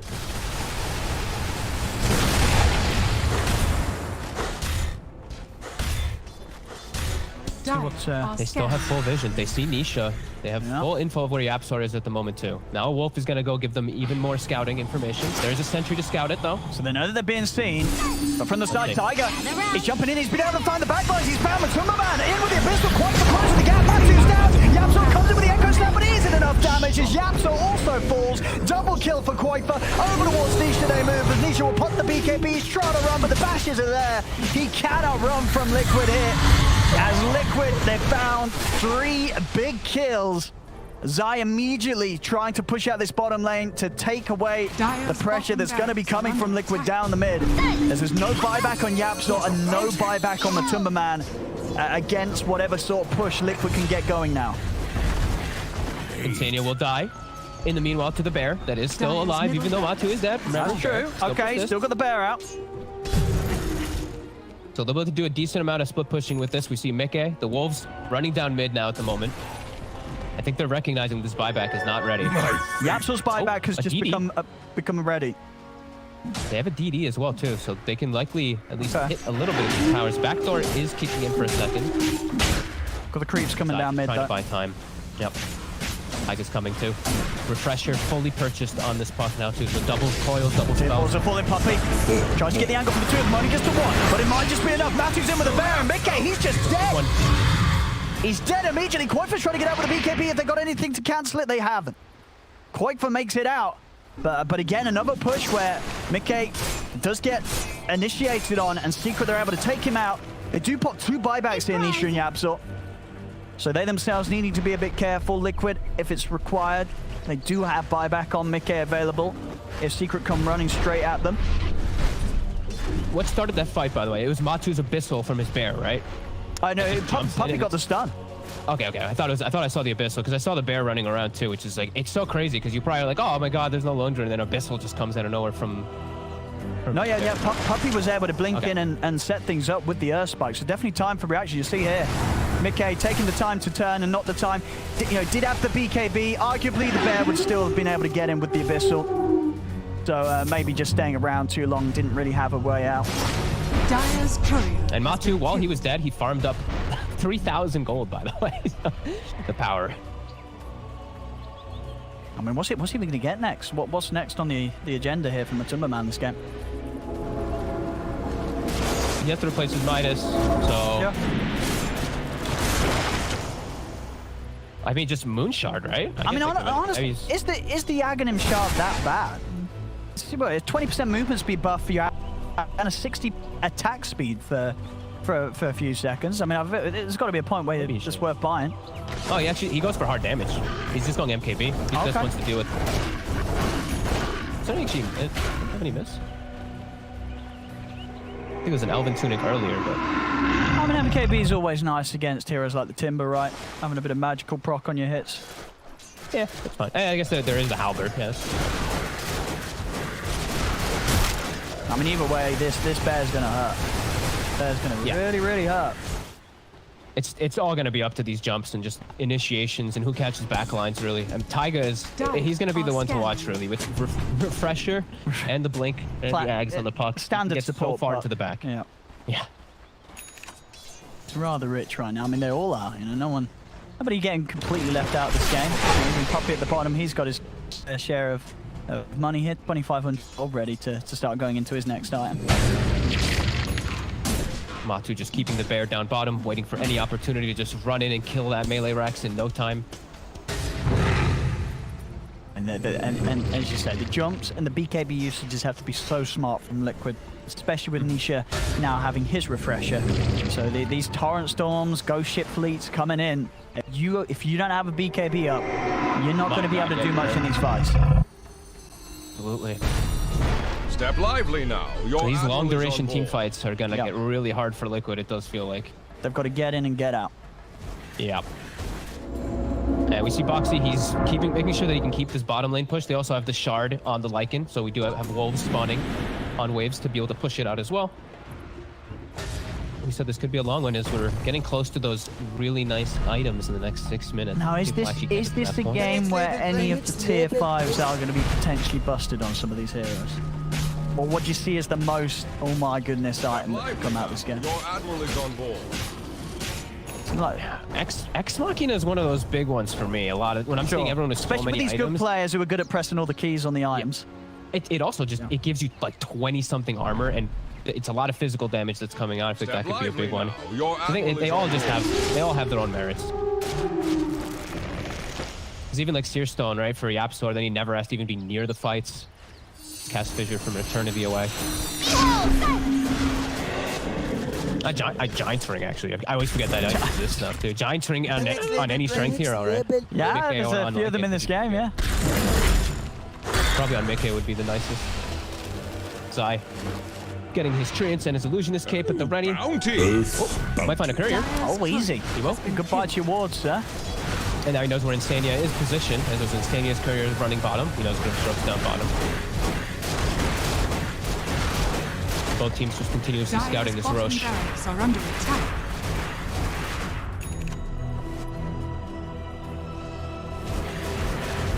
Bringing in the bear as well. Look at this. Oh, here we go. Goodbye backdoor protection. Oh my goodness. Goodbye, man. They're actually throwing everything. Kill the bear. Kill the bear. Kill the bear. We've got to kill the bear. As they'll be able to. I know they've got to be ready for that. As that bear nearly just took that melee Rax right through the back door. They had the TP back. I think they just go into Roche. Oh, it's an easy Roche for them, or is it Boxy? He's coming in. He's looking to mess them up a little bit. Tiger comes in with the core, but they're coming in with the BKBs. He's going to finish it off. They'll be able to pick up the Aegis. And now they drop the spells on the Boxy because they burst through it. Zai and Nisha trying to punch through this Timber. Still going to be a buyback from Puppy. Nisha getting low. He's been stole by him. Get the phone off. He's been hexed. He's lost the Aegis. He's down to one. Zai also hexed as they're staying alive in the pit. Boxy and Mickey are too tanky for them to deal with. But Zai goes down. He'll buy back. Another set of boats coming crashing down onto Quaifa. Refresher pop from Nisha. The torrent storms around. It's the waterfall special from Nisha. They can't go on to Boxy. Boxy's out for 2 minutes. Mickey moves over towards the line. He's in and he's out. Takes down Puppy and he's away. Cold-blooded murder here from the Mars. Holy shit, the refresher, torrent, 3 torrent storms. Is everywhere. 3 ghost ship fleets going in. Oh my god. But the important thing really was the lone druid bear. Matu lost his bear right at the start of the fight, and that was his second bear. He still doesn't have the resummon. Oh. I saw both Mickey as well as just kill the bear immediately, and then it's just the Kunkka spells which are actually doing any of the damage in the fights. Yapsor never could find an opportunity for that big echo. No, we're seeing, the Liquid very clearly making it their objective to fully focus that bear. They know if they take it away, be more careful. They're going to be so much weaker. 25 seconds, you will have it soon. And of course, what we did see there, Secret, were they able to pick up the Aghanims? As you said, well, they got the refresh shot. Did they get themselves the second Ags? Who got the second Ags? Zai? It was way too chaotic. Zai's got the Ags buff, so it must have been Zai. I don't think he farmed out for himself. I saw that Taiga took the cheese. That was the other thing too from them, but I didn't see who got everything. I know that Nisha took the majority. It's Liquid. Really pushing the issue with no bear yet. Now they've got it back up now. And the tier 4's going down. And then one of them over to the second. Already Tiger's in on the backlash, but look at the Abyssal on him. Tiger's dead. He tries to jump in to hold them back. He's not going to be able to do so. Fortification up as well. Tiger will buy back. They're sending in the bear. Matumba Man looking for a target. Is he able to find it? But the arena's out. Mickey moving in. He's in. Matumba Man's in trouble. He needs help.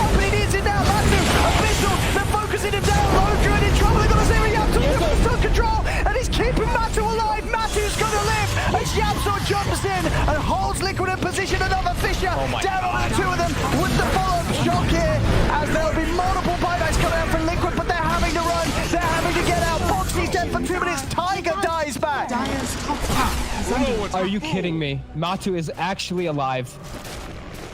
I mean, The just Spirit Link, the RUM, the control. Oh my god. And now it's back the other way. They don't have buybacks on the two of them. 10 seconds.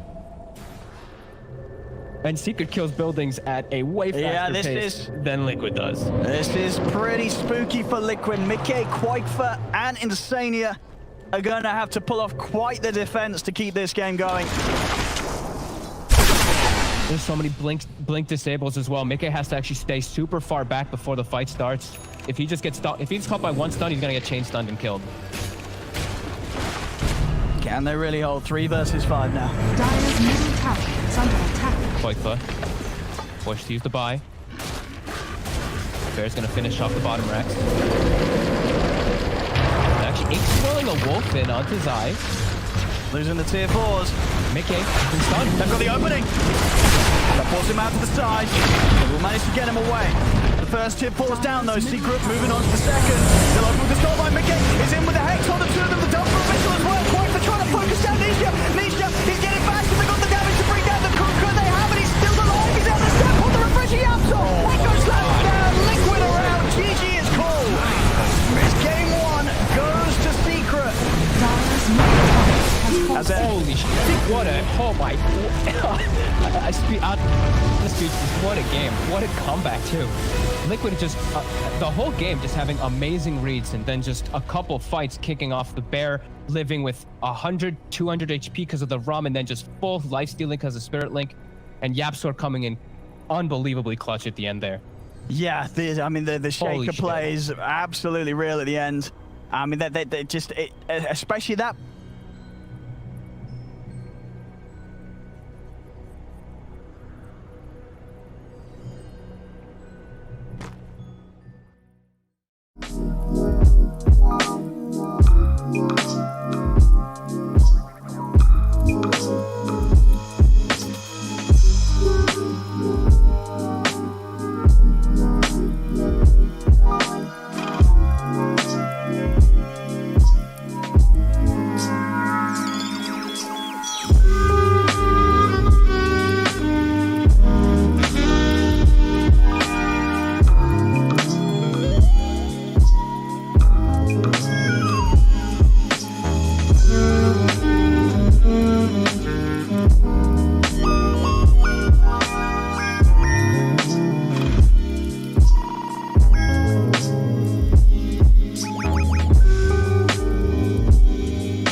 want for game 2 is to be a very back and forth game as well, because that was too short. Too short. Need longer games. It's only midnight. I want to be here. The way they held the lead from the start to the end, it was a bit boring, I think. Yeah, real Purge. snooze.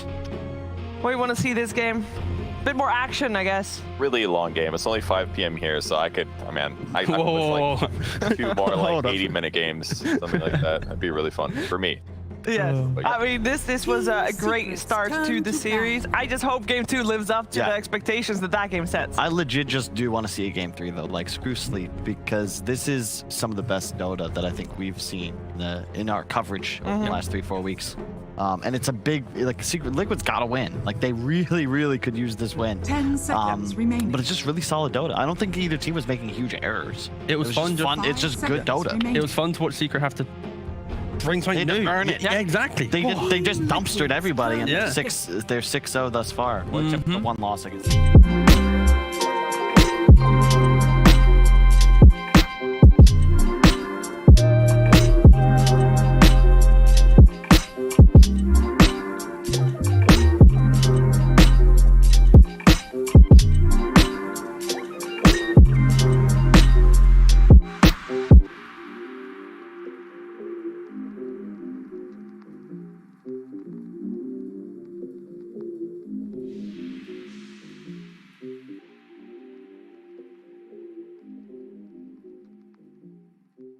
It was also no. I saw someone in the match thread on the Reddit saying the exact same thing. He obviously was the first one to point it out. Yeah, but I don't using this voice for good. Okay, but I popularized it and brought it to Team Liquids. It doesn't matter. Either way, we have together as a community fought the evil. This is the big oversight. The Axe Rush Willow or the IO? They didn't see this coming. I like Elaborate, please, Carl. There's 2 heroes here. Which one's not coming? 10 seconds remaining. Purge, save me, please. What? Whichever one pairs with IO well, obviously.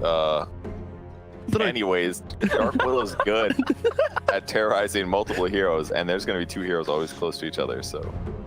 That is true. That's it. I mean, that requires Willow to cast Terrorize. We all know all that Yapsor is going to do is sit back and spam his Shadow Realm after he gets his Ags. I do like that. Maybe. It's pretty good. It threatens, I hate to say it, but I could see a Morphling coming out later for Secret. I think, Ooh. wow. Okay. That prevents the Bat, which is something you always gotta fear playing against as a Wisp lineup. So does that just force your opponents to ban Bat then? Is that the partial solution?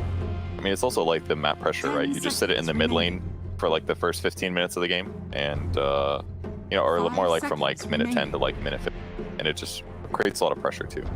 That can be really nice tactically. Also, I'm picturing this could be the lane in itself. You know, into that Willow lane, you don't really ever care about the plays that come out, and it is a very strong, potent lane. Like the Eye could be the core, the Abaddon could be the core.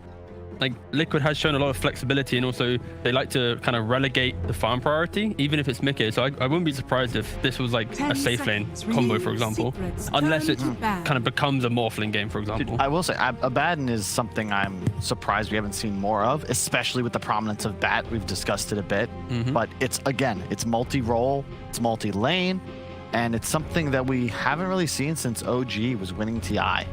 Which is quite odd. Very nice with the Wisp too, because it's just double effective healing. 5 seconds remaining. You guys tried a shard yet? That's the wait. What was it again? Sorry, just to double check. It's where it applies his Curse of Avernus based on his Mistcoil and his shield damage, and increases the slow bit. It's terrible. Anyway, Oh, it's too terrible. Yeah, Okay. Were you trying to just set us up? Yeah, exactly. it was. Yeah. Have you tried it yet, guys? We're like, yeah, it's amazing. No, it's terrible. Well, you got to keep in mind, Kevin has an edge on us because he goes through these patches. 10 I don't know how long it seconds took you to go through the shard patch. I would imagine 12 to 15 hours.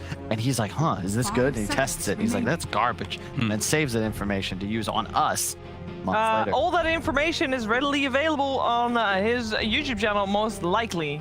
Free plug there. I want it. Because Purge needs the plug. Yeah. That's tough. About Chief. 10 hours to understand you can only buy shards after 20 minutes. Kyle. Thank you. Well, you didn't open with that. I skipped to the end Skip part. that, okay. Skip to Leshrac and then moved on with your life. Yeah. Which is one of the cooler shards. Well, it actually makes 0 sense. It's like, hey, well, like I just can't imagine. It's got to be one of those ones that Ice Frog and the testers were like, yo, we're almost out of ideas. We got 3 left. All right, how about this? So the stun will just happen again. How about that, guys? How about it happens again after that? Why not? Why not? Yeah. And then you have a Nocturne, a Spell Prism, and a Refresher, and you can perma-stun someone, but you do have to farm quite a lot of gold for that. Anyways, Team Liquid, the Eye Abaddon, they're pretty much... Yeah. Thank you. They've banned out the Kunkka and the AA. And the AA, of course, double hill kind of showing. It's quite obvious to want to ban it out. And then the Kunkka, one of the best heroes against Relocate, because, you know, you leave, you come back with X. 5 seconds very much remaining. covering their 2 picks so far. As they do get to respond twice going into that second phase, they just cover themselves with the bans in the first phase. I like the AA ban from Liquid. That is something that other teams would not go for, but you know, Puppy and King, they got this wealth of knowledge. And when you pick a bad in AA, removing healing pretty much removes your entire strategy's concept, and you must ban Ancient Apparition. Kyle, you don't have to be Heen or Puppy to ban A. I think Sheeper could have handled that. Yep. Thanks, Bird. Yeah, that's true, actually. I have a question because we see the Lycan ban. Is there, like, I just want to know if we should be wary for Lone Druid, Nature's Prophet, you know, extra things on a map. Nature's Prophet for sure, for Secret specifically. I legit think this Abaddon could be like the carry right now for Liquid, and they're gonna absolutely bamboozle us with some like insane draft. Like these bans, it makes me feel like they're really pushing this priority of Abaddon higher up. Like you wouldn't be banning out a Lycan, for example, if you know you've got another core in the tank. So yeah, I think there's some creativity afoot with Liquid's lineup.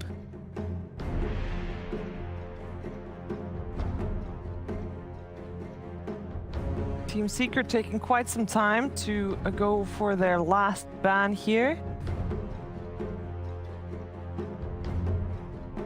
Team Secret's turn. And they to bet pick. that they still end up banning the Bat Rider. So Well, yeah, it makes sense. Like you can't pick it, but you don't want to give Liquid the opportunity because relocate with Lasso is just way too formidable. The map control coming He out buys is just bot. nuts. Yeah. Like, yeah. Yeah. It's a lot of tempo. You fall behind and there's just no recovery mechanic because you 10 can't play the map. seconds And as we saw that first game, Secret really liked to be able to play the map. 5 seconds remaining. The nice thing about this draft so far is Secret's actually the team where they've kind of shown their hand very early on. Like, it is the pot for Willow. It is going to be offlane Pango. They go for a Bane. Bane is one of the better heroes against IO simply for the fact that you sleep one, you grip the other. There isn't stuns, but you do have to think about the Abaddon factor with that Photic Shield. You can always get rid of grip. So Bane has to be very smart about where he's actually kind of setting up his spells. I think it's also the new Enfeeble too, right? Because you can 5 reduce heal and seconds regen by remaining. up to That is true. That is 55% true. with 4 points. So that part's pretty sick here. Is that dispellable? It doesn't say. I'd have to demo. I'll take care of this one. So. Thank you, man. Thank you. Probably. Purge. Oh man. I'd assume You so. didn't read the patch, no. He's spending stat men. Oh. Spending 15 hours. Carl, how At many? least he Did you spend knew- 15 minutes, Carl? Or? Yeah, at least he knew shirts were available from I knew that too. I just played the fool for comedic effect. Play the analyst in this one. I'm curious to see what you guys are thinking, which direction. Play the analyst. Well, You definitely don't often to the do that right. analyst thing. Each new hero selected is placed on the right, well, stage left. Ah. Yeah, Outright. Carl, this game's way too important. I for didn't this stuff, say please. navigator. I said It analyst. is, Storm it is Spirit. dispellable, Okay, nice. Thank Okay. you. Thank you, Purge. so they can cover with the Abaddon. Like the Storm, you have Abaddon. You are a hero that utilizes both health and mana. This is the true win condition now with your Wisp, whatever the rest of the draft is. And you have a cleanse with it. I'm a big fan of 10 Slark and seconds Storm remaining. when you have an Abaddon because they simply won't die if 5 you can seconds remove a remaining. stun in the chain stun. Also, the way Very that nice against Bane too. You catch him. Also, think about the key way that Secret won that first game was simply the rat and the split push and kind of sacrificing heroes in awkward parts of the map to offset your buyback cooldown and your diebacks, etc. So when you have this relocate the storm and this kind of global presence, if the game is Liquid favored, they can also quickly secure the map again and then go for the end, right? They're not going to have any issues with looking in these two directions. So I like the idea from Liquid. They have the push with the Abaddon. You can never forget how quickly you can push early on with your Curse of Avernus, with Catapult and +1. The one thing I'll just say, Hit me. if you're Liquid, you got to be cautious. Secret have overall last pick. Do not get meepoed. It is real spooky right That is now. true. No, that is true. And it's something Is it? that, yes, believe. Why do you think it's spooky? We saw it the other day, and it looked really It looked like okay, but pretty underwhelming. I think It's just that if you look, like right now, I think Liquid have a significantly better concept, and Secret's whole lineup revolves around playing around something, and those somethings are pretty limited at the moment. Yeah, I think the key thing is just if Liquid continues to go for more sustain and lack of damage, then suddenly that can come online. But instead, they just go straight for that Morphling that was mentioned after, pick 2 from the side of Liquid. So yeah, they now need to have an answer to this. They can either push their way out the game quickly, or they actually try and counter it. I mean, you already have a Storm, 10 which isn't bad. seconds It's just remaining. this Manta timing on Morphling that's so spooky. It feels like you get a Morbid 5 Mask, now you're seconds always remaining. on map. You get Manta E-Blade, and suddenly you're terrifying. And Liquid. Dark Willow. Like, Yeah. it's just There. nuts. Something's afoot with the Abaddon. I think it's just Insania's hero, but you could be right. I'm concerned because I hate Slardar in this spot. Like, you don't really offer much against a Bane Morphling lane.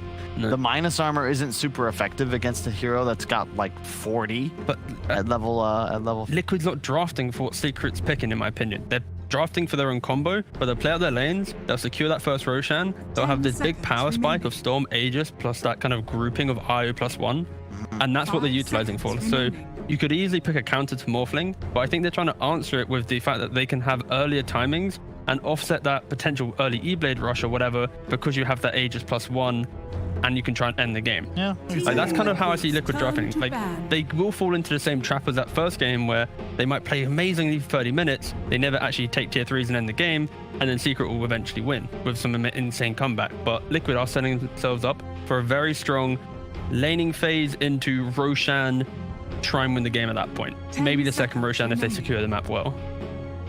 I feel like Slaughter IO can do pretty good as a dual offlane against like a Morphling Bane though. This Morphling's gonna be really slow. They're gonna have a lot of regen. I feel like they're just gonna be able to run at them because Bane's a strong laner. So if you just pick slightly stronger lanes plus regen, like Bane can't really stop them from killing him unless he nightmares, and that's like a third of his mana pool. He can only do that so much. So I think it's kind of cool. We'll see. Turn to ban. We ban out the Druid.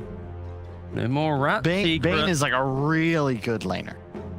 He is. He's really good. He's a stellar champ. Yeah, and I'm hesitant because I see your point. It's possible, but if Wisp Slider don't win top, then you just feel bad the whole 10 game. seconds remaining. The key thing as well, Bane is pretty sacrificial in terms of allowing Morphling to get those early levels. So yeah, that works as well. It's not quite as good as it used to be though. Brainsap's 120 mana at level 1 right now, so it's kind of expensive to trade. He's obviously still a very good laner, but I think he's not quite as amazing as he used to. All right, Liquid. What's happening now? Necrophill. No. What year is it? Matthew's on the other team, Kyle. I mean, you could just go for an Illusion Core. PL is available, 10 but seconds it's just not the greatest synergy with the lineup. You'd be landing into a Pangolier.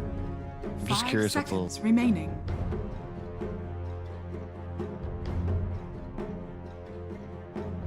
They don't have a lot of time to think about it.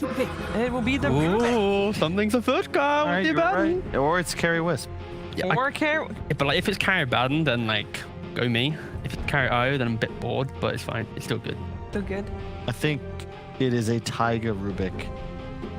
This Bane doesn't get to play Dota, by the way. Yeah, If he Rubik, grips, it's stolen. If it's grip, it's shielded. So Yeah. It's actually really annoying to play Bane because if you open with a sleep and then try to ult somebody and it gets stolen, you have no interrupt now, and effectively Rubik has just removed you from the game. Also, there's no bad spells to steal from Willow.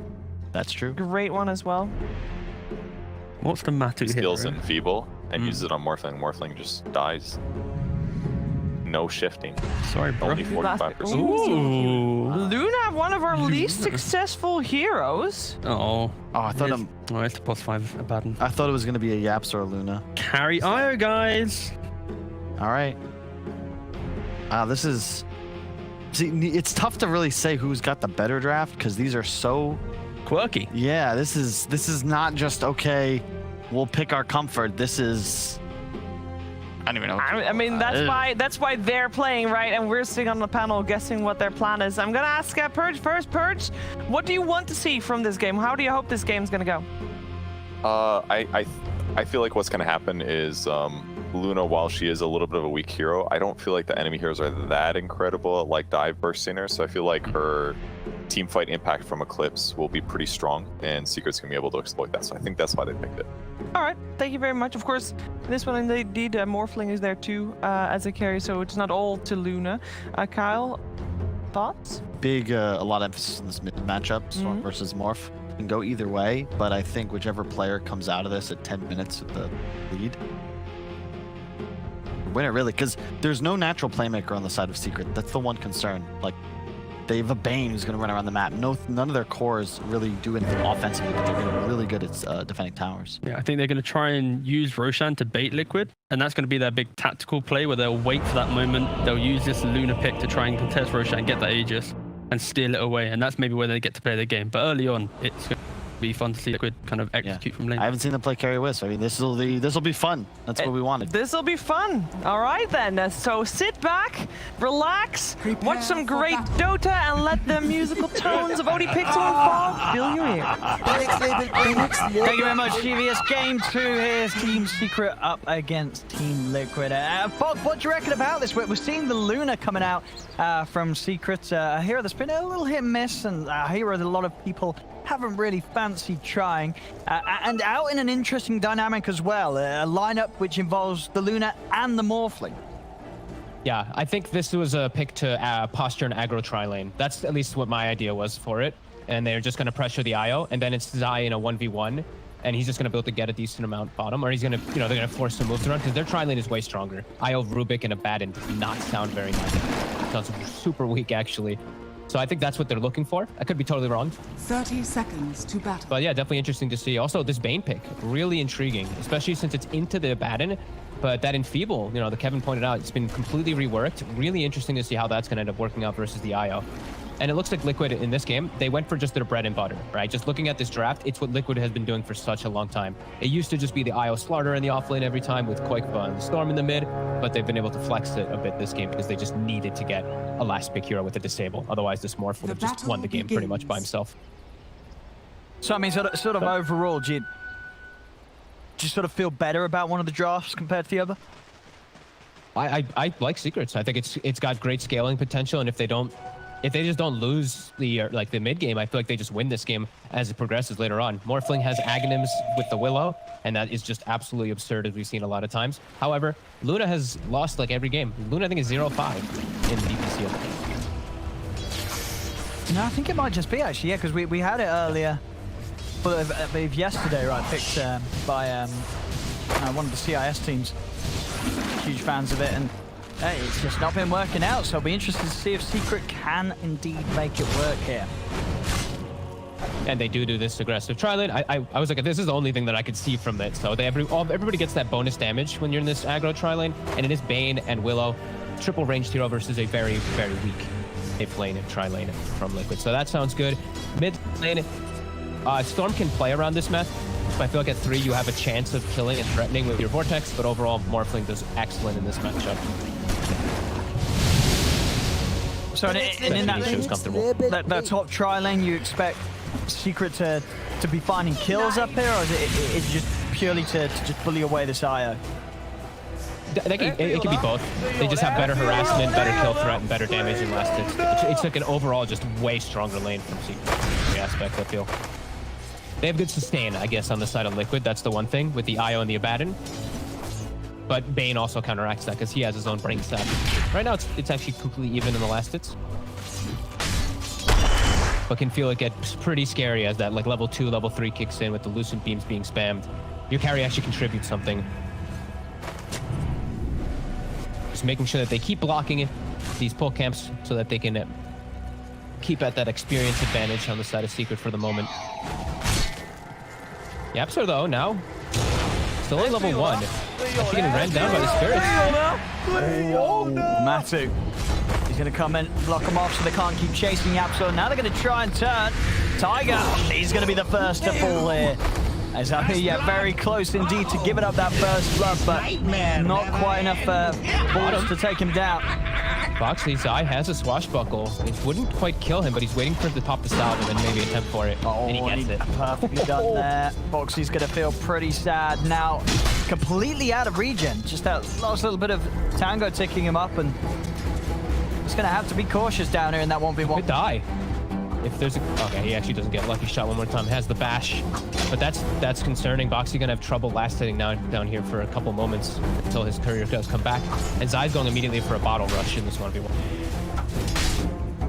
Yeah, I mean, he knows as well, with all the attention up top, he's gonna have no trouble getting the bottle refill at the 5 minutes as well. Mid lane, Koikva. Oh, the verify! Oh, it's so close. Oh, it is extremely close. As, I mean, they're both still looking at one another.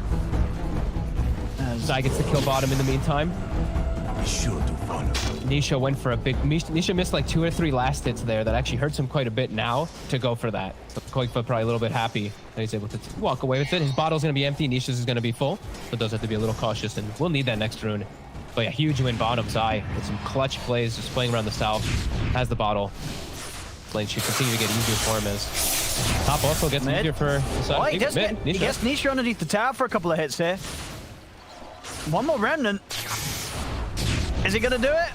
It's so close. I mean, Nisha, he's really dancing on the edge. He's doing the numbers on this. He's still got a bottle charge, and he's gonna check for the 4-minute rune, of course. See who's gonna get lucky on that top lane. Matu up top. He's got the 1 charges. He's gonna turn, try and stand his ground against Insania. As they'll get the kill. Tiger able to reach in with that finishing Fade Bolt to take him down. And as it goes with the mid rune, Nisha, he's going to be the one fortunate to grab that for himself there. As Poppy swings across to make sure he's going to get it bottom lane. Zai. Buckle out just in time. And is now Zai out of regen himself. He's out of all the ball charges. And And a good aggressive move by Liquid. They saw Puppy's Bane go check the rune, which that's a decision you have to make there, right? Like Puppy, he's probably getting the call from Nisha. Nisha Look at this needs move. help. Matu. So they make a nice move. He's going to come in back to the bottom lane to give the bottle refill to Zai and also set up for the kill onto Boxy. I don't think Boxy expected Matu to respawn and come down here. Oh, that is really smart. That is really cute. Because then Zai gets to keep himself down here. Bounty rune's going to spawn, and Slardar won't be back up in time for it. They might even be able to make another aggressive move down here as Nisha's setting up with the haste. Quakefa is not quite 6 yet, of course, so he can't go for this 5-minute rune. Wow, that is such a big brain GP. It seems so simple, but it actually just does so much destructive power with Matu moving his way down there. And that's actually something that I feel like people have wanted to do in the past when they run aggro lanes with Luna, is they want to break it early and they just end up not doing it. Now Seeker actually gets a pretty good time to be able to break it and maybe set up for a kill as Taiga. Zai's in. TP down here. Puppy, he's going to have that extra setup here with the sleep. Allow time for them to close in and surround him. Hungry, Nova? He just TP'd too, so he's gonna have to do the long walk back on the Rubik, do any of the lanes that he wants to be in. And now Matu's in a safer spot, where top, it's always a risky position as a Luna being in those aggro tri lanes. But yeah, it's completely broken, and now he's in the safe position, and they send Zai to the risky lane. But Zai's already 6, so it's not really risky for him at all. He can actually make great plays with Yapstar up here. Some really, really clever moves, now getting them a 2k lead just at this 5 minute 50-second mark. 6-minute rune, and it's going to be bottom. Ooh, it's a regen. Koifa, can he get on it? Puppy's already swinging over. Not going to be able to. Puppy fills up all his mana pool.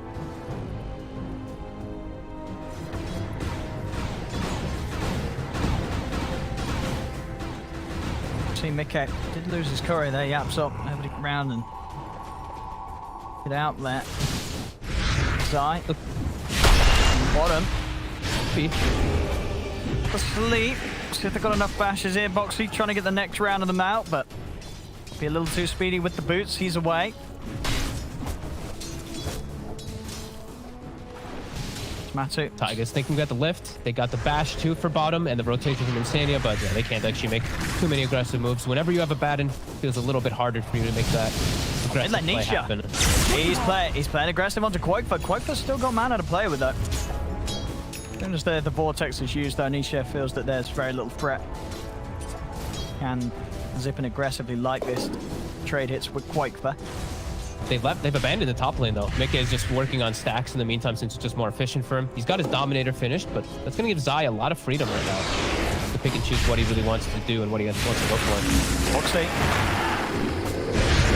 They're going to start going on him. They've got a lot of damage. He's going to try with the TP out. They're going to be able to take him out before he's away. Too much damage here from the three of them. Boxy misjudging the numbers there. That's 3 times now too. Boxy is really suffering this game. He's actually lower level than the carries in the tri lane now, which is not a good sign, as he's the one who really has to. Him and the Rubik are the playmakers in this game. Koikfa sure as the Storm can make plays, but he's on the back foot as well. This is concerning for Liquid in these next few moments. This Rubik and Slardar are not going to be able to do the impact that they want to, especially like tanking a Morphling is going to be impossible. Yeah, this sort of, well, the end really to Secret's draft, getting this Luna and playing as they did with that tri-lane setup seems to be something that Liquid's lineup was not prepared for. That they didn't really have a solid answer in those first few moves there. As soon as the laning stage broke open and Secret started being flexible with their position, Liquid have just struggled to really answer it. We're going to look to play around top to go for Zai. Zai gets the scan already on the side, and he'll be fine. Zai's also not that squishy, because he went for the Orb Corrosion build. He's got this chipped vest too, a little bit tankier. Puppy will be able to protect him. He's going to put a ward down to Scout. And Liquid's going to be aware that there is a ward there now. He's the way that Puppy was just dancing around there, sort of teasing them. Yeah. They're kind of an obvious, yep. I don't think he cares if they know that ward is, though, because I think, yeah, now he knows that they have vision there, too, because of the way they were playing. So he's going to get the nice D ward, which is just a better position for them. Because then it's going to give them freedom for movements, and freedom for movements for Zai is pretty impactful right now. Feels like Secret, they're going to have a long window to just sit back and farm and really do anything they want. I don't know how Liquid actually looks to make any aggressive moves themselves. themselves. But I mean, yeah, at least not until Quake's got the Orchid done, but the time that's going to take to build up. Nisha, I mean, he knows that there's just no threat. These heroes do not kill him. look how aggressive he's jumping just in for. wave forming up the stairs. You know, he knows these three heroes do not bother him whatsoever. Rubik, Lift, and Orchid are the two big threats that are going to be that he needs to worry about, and I guess Vortex in the mid game too. But for the most part, his game is going to be pretty free. He's going to have a lot of ease and in those fights. Spot him, Yapzor. We'll TP out. Radiant's middle tower is under attack. Mickey level 9 though, because he was able to just sit back, farm those stacks all by himself. He got all that nice juicy experience. Matu only level 8. Well, that is the one benefit, at least for Liquid. One positive thing going for them.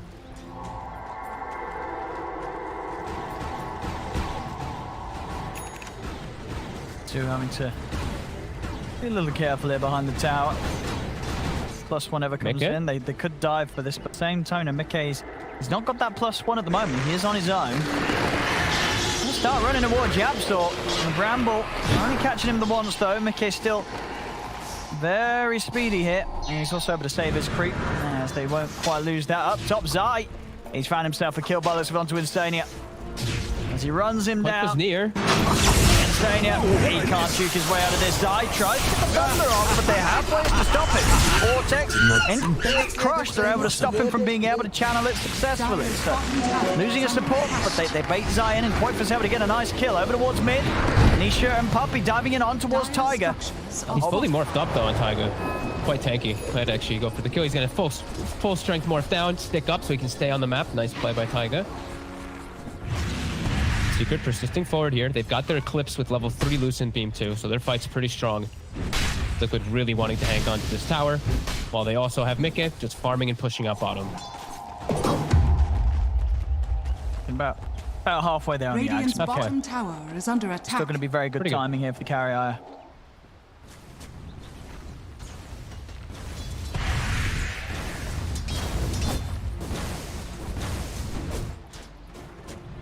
Boxy he's the biggest one that I'm watching. He's really struggling to find farm. He's got the treads, but that just means that his next big item is going to take a really long time. At least he'll be able to be a bit tankier when he runs into the midst of everything. But a lot of spells and a lot of damage that's going to be coming out that if he just runs through, he may just die. The Willow, the Luna, as well as the Pango. Very threatening. There's all these squishy heroes. Yeah, Liquid's draft is very squishy, actually, when you start looking at it like that now. No, for sure. I mean, as mentioned, obviously having the Abaddon, you're likely to be able to save Quake from that initial jump. But at the same time, that they've got multiple ways to lock people down here. Secret's playing for the later stages, though. Sure, they've got this advantage right now, but I already see like Nisha's build. Yep. Like he's got Dragon Lance, and then he's just got straight Aghanims ready to turn into Yapzor. It's all about just playing around the Willow once it gets to later stages. You know what that Aghs morph with Willow can do. It's way later down the lines, but that's what Secret's preparing for. Some sort of urgency here from Liquid. I mean, how are we still doing on Quake's first time? He's nearly there. So 300 gold, and the Orchid will be done. As soon as that's up, right, they've got to make something happen. Go hunt Nisha. Like you see that Nisha went Dragonlance, so no Manta is going to be there to protect him. No Dispel. If you can catch him with a couple Orchids, you can easily set up on these kills. So that could be a huge thing, and I think that's where Liquid really needs to kick up that pace. The Secrets, they're just chilling back. You can see that the way that they're postured. They're just like, all right, we'll just farm. You can't let this Luna and Morphling get away with this. Otherwise, you're going to have a very tough time come each passing minute. And there it is. Orchid done with his Arcane Ring in his bags too. He's very, very ready to fight. Radiant's bottom tower is Matu under almost attack. has his Manta. This would be a very good window if they can ever find the opportunities. They're just having trouble actually pushing their lanes out. Dire's middle tower. With Nisha now threatening in mid. They could catch him here maybe. They certainly can. Telekinesis into the Orchid. They've got it. First move, first reveal of the Orchid. And it's as good as it could be, really, there for Liquid, getting themselves a kill onto Nisha. Radiant's Good thing they get him right there too, because they did not have detection on any heroes. That invis would have actually saved him if he didn't pop right there. And now they can transition into a push, which is one of the more important things for Liquid's draft is they really don't have any ways to take objectives or towers. Secret's gonna set up for it though. Dire's top tower has fallen. But Stania always gotta run. He's got nowhere to keep himself alive. A shield's, that's it. Not quite hitting the 6 yet on Instania. So Yapsor will pop him. Stupendous! Nice skill for them though, as they will also claim themselves 3 bounty runes, so they do slow down that farm rate from Team Secret, and slow down Nisha in particular. But tower is held. Secret does make sure that they don't let that objective go down. And they do have their Manta finished on Matu. They have a medallion on Puppey too. And that says Roche to me. Yeah, they're running right in.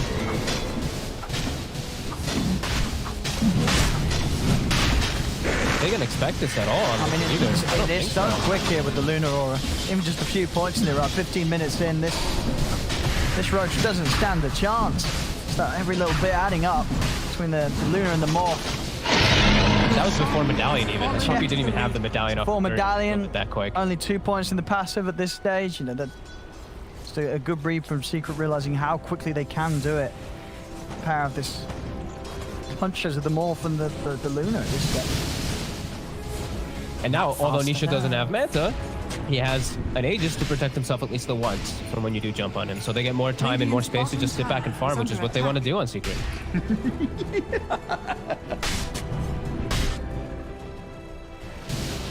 Mika is still keeping up. I mean, I say keeping up. He's actually topping the charts still during all of it too. Just wondering what he's going to be able to do in the fights.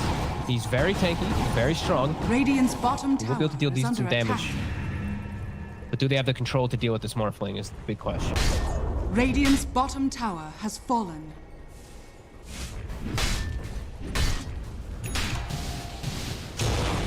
Ward down bottom actually is scouting quite quickly. I mean, Puppey's setting up. They're actually going to meet top.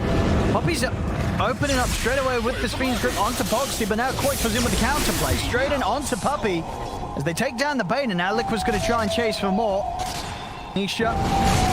Zahab wants to lock down though. Now Zai's ready with the turnaround. Comes crashing in with the Rolling Thunder. They're able to take down Instania. Zai's already looking over towards Mika and Tiger as Tiger also caught by the Thunder.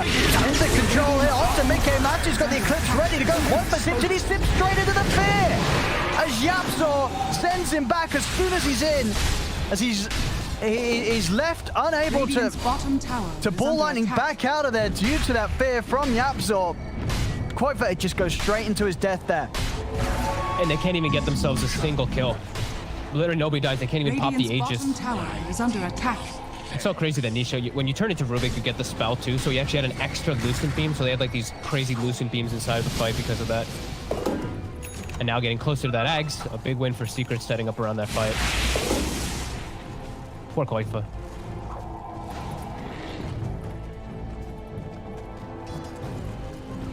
Size reveal, the Blink Dagger hit hard. And his Rolling Thunder is going to be back up in about 8 seconds, so they can look to hit again. They still don't have the Eclipse, but they're still really strong around this Rolling Thunder, as we've seen. But just looking to farm up and finish up these items. The Aghanim is about to be finished on Nisha. Quick. Real quick, yeah. It's still not, as I always say, you know, the level 2 morph, 100-second cooldown still. It's not this infinite frequency. It's until you get that level 18. You do have it all the way, always up, but still in the fights, you will have it available now. Just have that Ags finished. This is about to buy it.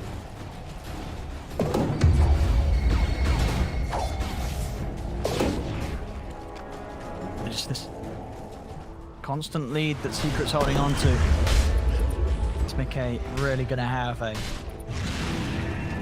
heavy game ahead of him? He's got to pull off a lot of as this carry. It just feels, it's so scary when they have this counteracting thing of where Boxy, sure, he's got a Blink Dagger, but it's never going to feel the same when you have a Blink on a Slardar compared to a Blink on a Pango with all this. The Pango just, he is the owner of team fights.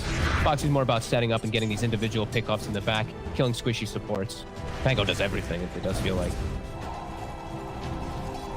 Liquid Fan themselves out, getting themselves a little bit more farm, looking to finish up at least the BKB for Mickey so he can stay in the middle of the fights. Because the last fight, he survived, but he had to run away during all that magic damage.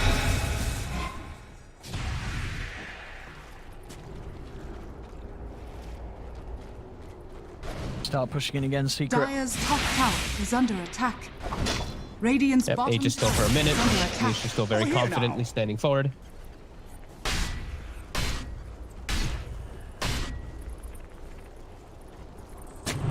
Be ever so careful with the way that he's in. Radiant's bottom tower is under attack. Dire's top They're not going to be able to kill tier 2 before the outpost. Just a couple seconds shy. Are fortified. Radiant structures are fortified. Hopefully we'll be able to finish up the mid tier 1. Zone push. Radiant's middle tower has fallen. Small gains for Liquid. Dire's top tower has fallen. Now they're grouping up. They have the haste on Quakefoot. Okay, they're going to actually look for the smoke play. This should be timed pretty decently around that Aegis. 18 seconds until it's reclaimed. And BKB on Mickey. Oh, there's the jump. Boxy's in on a Puppey straight away. They're going to be able to get it with the Vortex and the burst. They take down Nisha the Want. Going to be a buyback straight away from Puppey. Zai, is he able to chase him for anything he's not going to? They lose the Aegis. They have to use a buyback. Mickey charging straight for Nisha. The distance. I mean, that was very close. Very nice assassination. But it was 10 seconds away there from even losing Nisha there. So that was the final moments of the Aegis that did protect him. Still, they're giving a lot of respect to that chase forward. The BKB from the IO just a bit too much for them to jump into. As I mean, without Rolling Thunder, they have to be hesitant Zai, waiting for an opportunity perhaps over here. They are split up from their team. Zai's trying to chase in. Puppey coming in with the wrap round. He has got the grip ready to go. It gets so fast though with this creep. And he's turning back in on them a little bit. The spirits are starting to hurt. They're swinging over with the slaughter. I mean, Matsu, he's coming in from the river as well. Zai, he's swashbuckled in for this. Nisha is going to zip in onto Mickey. Mickey pots the BKB, wants to fight this. Secret, they're backing off Box. He's able to get him with the crush on Nisha, but now Matsu's ready to turn with the Eclipse. Moving in over towards Instania, but Instania's got the borrowed time going. Zai trying to chase down with the Rolling Thunder. He'll come back to look to take down Instania first. As Instania will get the shield off, but won't save him. Instania goes down. Buyback straight away. Matsu, he's out of help. Matsu's going to go down. Yapzor, he's able to get the fit onto Mickey, sending Mickey back. As now, Secret, can they get back in on this? Or is it just a case of trying to get out of there? As Puppey, he's split from the team, Quakefoot and Tiger, they're heading his way. He's got no TP here either, Puppey. He's looking pretty dead. Mickey coming in with the relocate. As he brings in Quakefoot, straight on top of Puppey. They'll catch Bane on the way out, and now did have to use the buyback from Insania, but the kills that they got there pretty much leveled this game flat. Right, as you can see, 11-8, less than 1k in it. Liquid closing that lead that Secret did have. They're also speedy, especially in that river there. Slardar darts away because of his fast movement speed. Tethered IO with the movement speed creep, also applying the movement speed to all of his teammates. They just, Eclipse is used, Rolling Thunder's used. They've run away and reset the fight and then re-go perfectly. Yeah. That's very nicely done. Get themselves now with a small gold lead and a 5,000 experience lead. And as we're seeing, with the BKB on Mickey, he's pretty much invincible. They can't kill this IO through the BKB. It's just so speedy as well. He's literally just zooming in and he's doing a lot of damage because of the spirit range that he got. A little bit tough for Matu. As soon as his BKB goes down in the fights, he's booed and collapse on. There we go. Quit out in the hunt. Boxy leading the way. Who's he gonna find? Zai. Careful. They're smoked up themselves. Smoke will dispel Boxy straight in. He's able to get the crush on the side, but Zai's still able to swashbuckle out of the side. Quakefoot with a big six. Takes out Puppey immediately. But the fear comes down for the Yapzor. In onto Boxy and onto Mickey. They get the 2 kills there. As Yapzor sets it up perfectly. And Insania is going to try and hide and get himself out of there, but he cannot. A beam comes crashing down, puts a stop to the TP. Secret will turn things around there. Look to be a bold move from Boxy, jumping in, getting the crush onto Zai. But at any time they're fighting around these closed areas, YapzOr's going to be looking for that perfect opportunity to send them straight back. Mickey did not pop the BKB. He just gets feared into a chain stun from the Rolling Thunder in the midst of everything, and that's where Secret can thrive. They do have a lot of damage if they can actually control this IO and stick on him. Look at this again. As we see it again. Boom, straight down from YapzOr and into the Brambles, the Rolling Thunder. No chance for any hero that gets caught by that combo. And look at this, Roche responds with a very decent time for Secret again. They'll be able to kill it before the IO back in play. And now Nisha has hit the power split. So he's gonna probably hit level 18 or just about 18 off of this first kill. No, he's got his level 3 morph, and he's got the talent for the 6 seconds. So he'll be Willow in most of these fights, and his damage is gonna be crazy if he's not.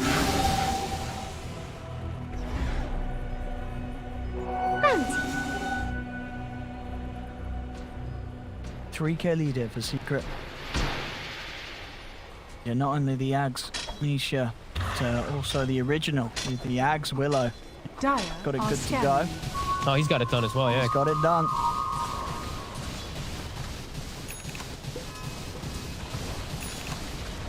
The 2 games now we've seen him do it.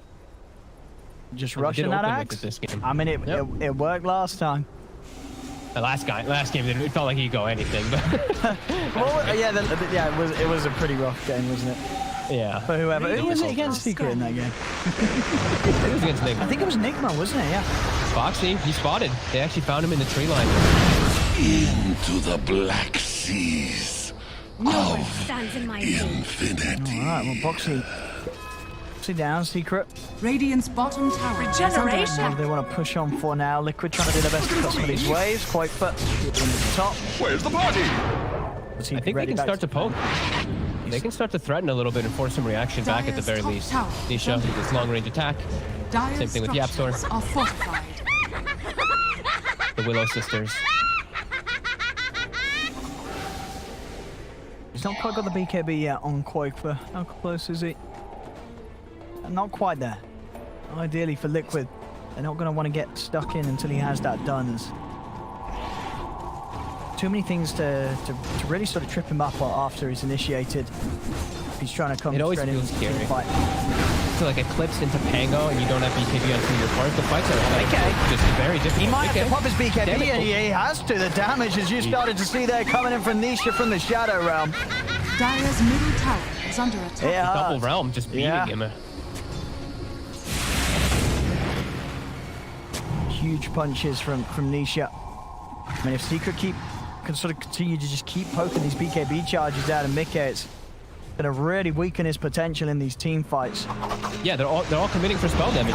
Moxie pretty much a full Ags. He tried to come back out, but Secret, they're able to sweep back up her and start to set up onto him. Zai opens up immediately onto him. And as soon as Boxy's back out into the game and into a lane, Secret take him out again. More space for them to farm and to look for any opportunities to kill these heroes. Koikva, he's desperately trying to find a location to finish this BKB. YapzOr's already set up against the fear. He does. He gets the opening again. I mean, YapzOr's fears have caused such an issue this game for some of Liquid's cores. It's just perfectly done there from the fog. He wasn't prepared for YapzOr to just be sitting around that mid lane like that. And there's so many times I feel like I see like players pump fake this Willow hold. Both times YapzOr didn't pump fake at all, just lands it. The most ideal time is at 40 seconds. No Storm Nisha. Getting some information with the Willows. The Willow Brambles. Backdoor kicks in for a sec. Oh, Puppy has a max. Dire's top tower is not when he farmed that, but they're slowing down the push here. These spirits pretty obnoxious.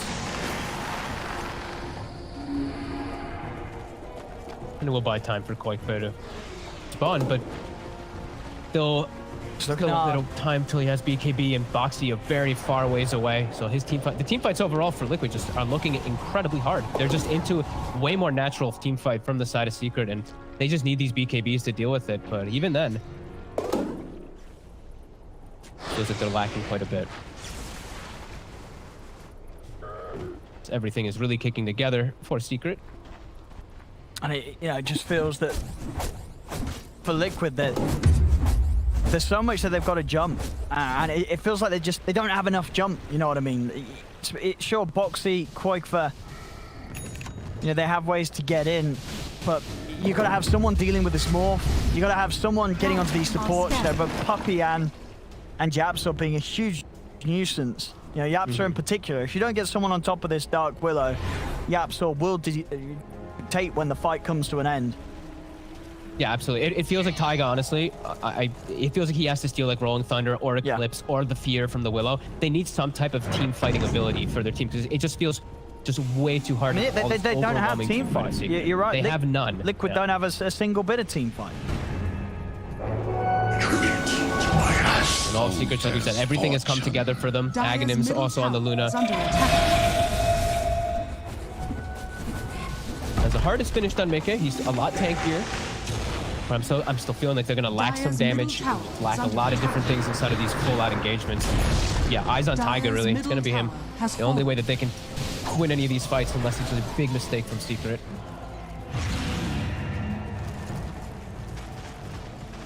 We'll see though. As Quakefa, he has BKB done. Looks like they're feeling a little bit more powerful here, but it still is a very strong Secret. Who has I believe, Cheese on Matu. Still got it from push. See if they can get a good grab. Nisha. Oh. Maybe they can go for him here. See if they can get the jump. Boxy. He's in with the opening. Have they got the damage to take down Nisha in time? He's getting stunned, but he's able to get out. Pop the BKB. Nisha now stepping away. They're trying to chase him, but he just turns, stands his ground, starts beating into Quakefa. Quakefa's got a run, but Snies in with the Rolling Thunder. On to Quakefa. Quakefa down for 70. Now they'll turn their attentions over towards Mickey. Eclipse ready to go. They've got the damage firing down onto Mickey's IO as Mickey is trying to escape. Taiga does come in with a stolen Eclipse. It's enough to bring down Poppy. Maybe Matu as well. He gets another tie. Does finish off Mickey though. Taiga will still fall. As Yapso, he's in with the cleanup. Triple kill for the Willow. As it was a cute steal from Taiga grabbing the Eclipse. It wasn't enough to turn the fight as much as Liquid needed. They get Matumba Man, but it's still Secret overall cleaning up big time. Zai with just the timing for his Rolling Thunder. He waits till the BKB ticks just a little long. He jumps in, he gets on top of the IO, gets on top of the Slaughter, crashing through all of them. And Nisha, he got the Strength Morph off. Before they got the initial jump, he did get that morph. Turns in, gets his BKB off, and then all of Secret can reset and get their spells. Such quick reactions. Now into the base, 40 seconds, no buyback on Mickey. He's not going to be here for this defense. See how hard Secret want to push it here. Still under, just saying, no real pressure to do so. The Secret's lineup that they are happy to sit back and take the safer route. I don't feel like there's any rush with their heroes. No, they just ruined, like, Boxy's game is now over, right? They know that. He's 0-7-7. He buys back when he's on his way toward his BKB. This man may never get the BKB because of that now. And July, this is Nisha, yeah, Mage Slayer, yeah, I figured Slayer. you'd just point that out. Yep. I mean, it's a whole lot of agi, a whole lot of damage, and we're seeing already, that the damage output from Liquid, it is lacking. I mean, you get a hit onto, I hear, such as the Storm, who's so reliant on the spell damage to do the damage, and suddenly they're struggling even more to actually kill anyone. Even if there's a big steal from Tiger, he gets Eclipse, he gets hit by this Mage Slayer, and suddenly it's just not a threat to you. And you can apply it to almost everybody. If he turns into Willow, you can just peep, hit each target once. A little hard, obviously, but he could do it theoretically. No, and it does just give him 20% magic resist flat. Yeah. So that's going to be really strong versus the Liquid team. No, very value item to have in his inventory, just to sort of fill the slot up and make sure that the lead that he's at continues to be felt. 7-1-6, and a pretty clean game here, Nisha. Boxy's been giving some space now. They're giving him all the farm on the map to finish this BKB, and he's very close to it. So at least he'll have a tool to be able to match some of that Rolling Thunder aggression, as he can actually stay in the middle of the fight with this. He's very close to finishing it, and they will have the triple BKBs. So we'll see what they can do with that, as they are quite a big deficit now, and we're seeing the next item is already being prepared for Secret, where those BKBs are coming out. Matu now is pretty much has butterfly build, so more physical damage. She's going for a mixed build.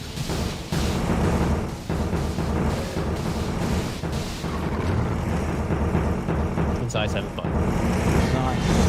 Yeah, ever musical one here.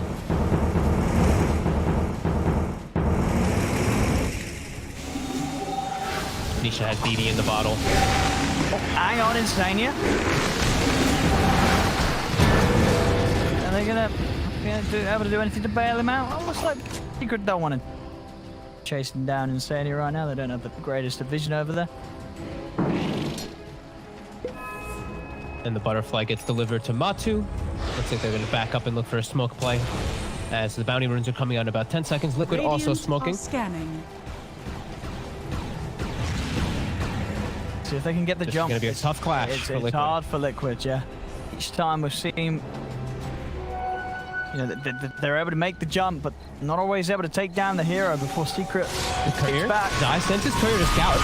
Oh, that's a good job. Moxie's in onto the two supports with the clutch, takes down two of them. That's pretty much the best way Liquid could hope to start a fight right now. Immediately eliminating the two supports. Can they do anything more with it though? They're going to back away. It was a clean two kills, but still, yeah, without any information on the high ground, that they don't want to go blindly chasing the cause quite yet. 2 BKBs on cooldown as well.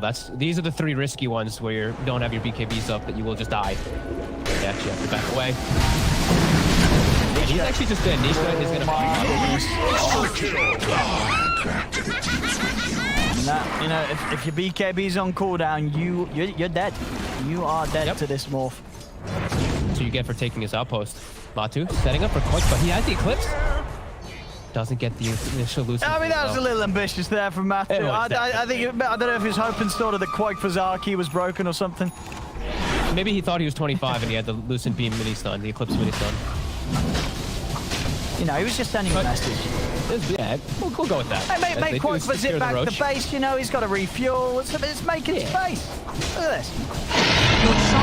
There we go. I mean, card, so he's got it for the next fight anyway. Yeah, Quake was terrifying. He's like, my goodness, they're going on me. Oh, Taiga with the Bedlam. Almost gets Yap for there. Nice attempt.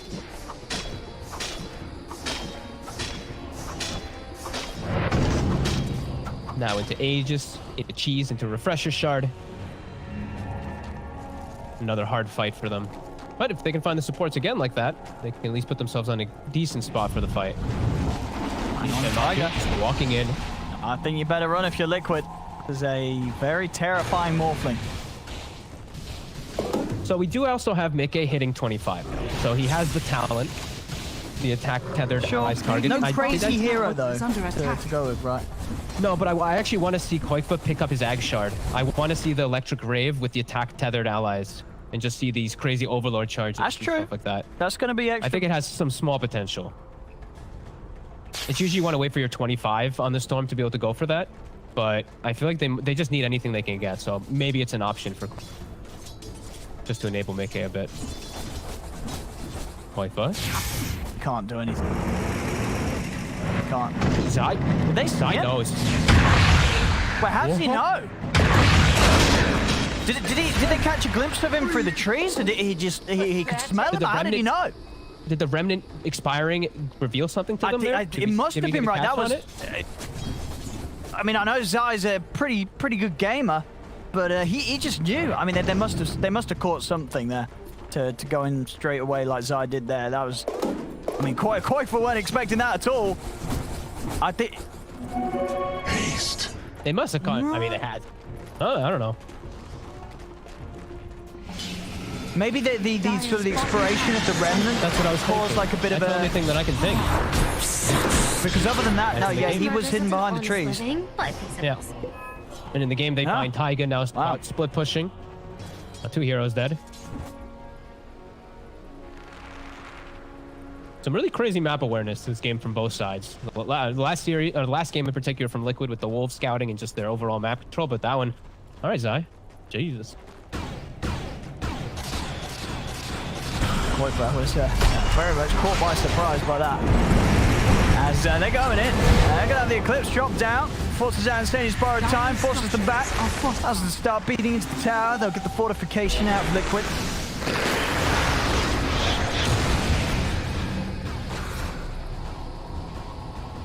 Mika's constant AoE damage is annoying now. He has the Stormcrafter with his, with his spirits. He's just doing a lot of damage just all around him in a way. Secret's damage is much more explosive. His niche is always fishing for targets.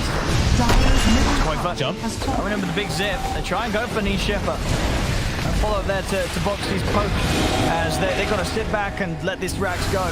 Range Rax gone. Matu popping the BKB here to commit. Follow the melee Rax as well. They'll start going on to Boxy. Got to put the BKB and run. They don't quite finish the melee Rax. He's going to get the jump on Nisha. Nisha gets caught out. He's getting low, but the Fear pushing them back, giving space for Nisha to shift into strength, as Nisha will be kept fine. They're able to get that Morphling out there, protect that Aegis for another push. But they're going to smoke out and chase this stuff. Boxy, can he get the jump? As he's in, onto Nisha, can they take him down the ones they can? That's the Aegis gone.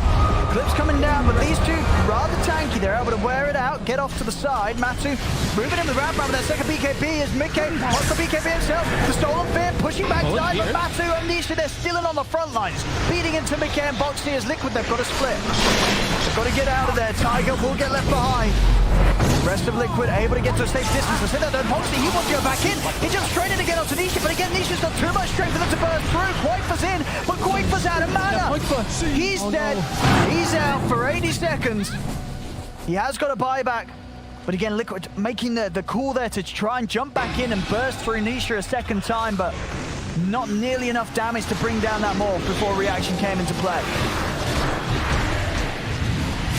Now Mickey, the stun, will connect. The shield's going to be there. Dire's middle barracks has fallen. They came for here. Melee Rax taken out. Secret now 20k ahead. They're ready to swing round towards the bottom. Two waves pushing in towards the base of Liquid. Is under attack. The old Boxy. Nice man to dodge there from Matu Maman. And now Mickey. Got the roots out. There's a lot of damage coming in. He's able to break away with the Stormcrafter. Now the buyback comes into play for Quaifa, but he's in forward. Boxy trying to get the opening. They're in on the puppy. They'll be able to take down the Bay, but Boxy's out. He'll go down. Zai has him with the Rolling Thunder. Mickey's BKB comes to an end. Zai's able to hold in position against the wall here. The stuns of the Rolling Thunder. A buyback from Boxy. They do have buybacks available on Mickey, but Boxy, he falls back and dies immediately as Boxy's out. Stania's borrowed time soon to come to an end as Zai's able to catch him with the swashbuckle. Take him out as well. The stuns into the detection from the Sentry. Mickey able to get back into the fountain. They do grab Zai.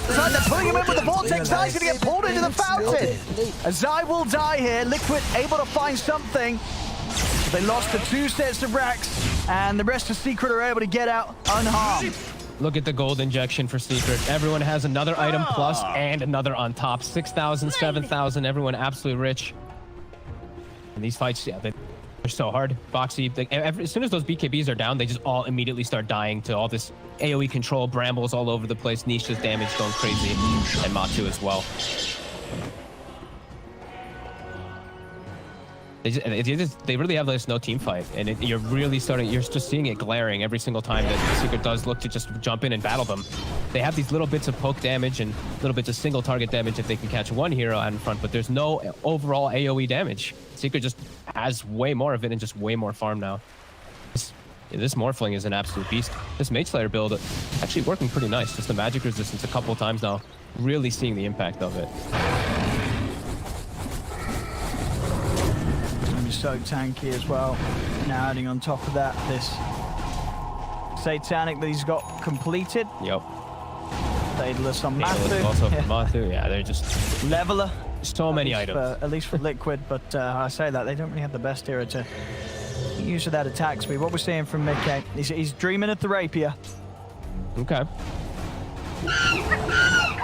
They just need it. They have no damage and they're just lacking so many things. Quaifa just underfarmed significantly at this point.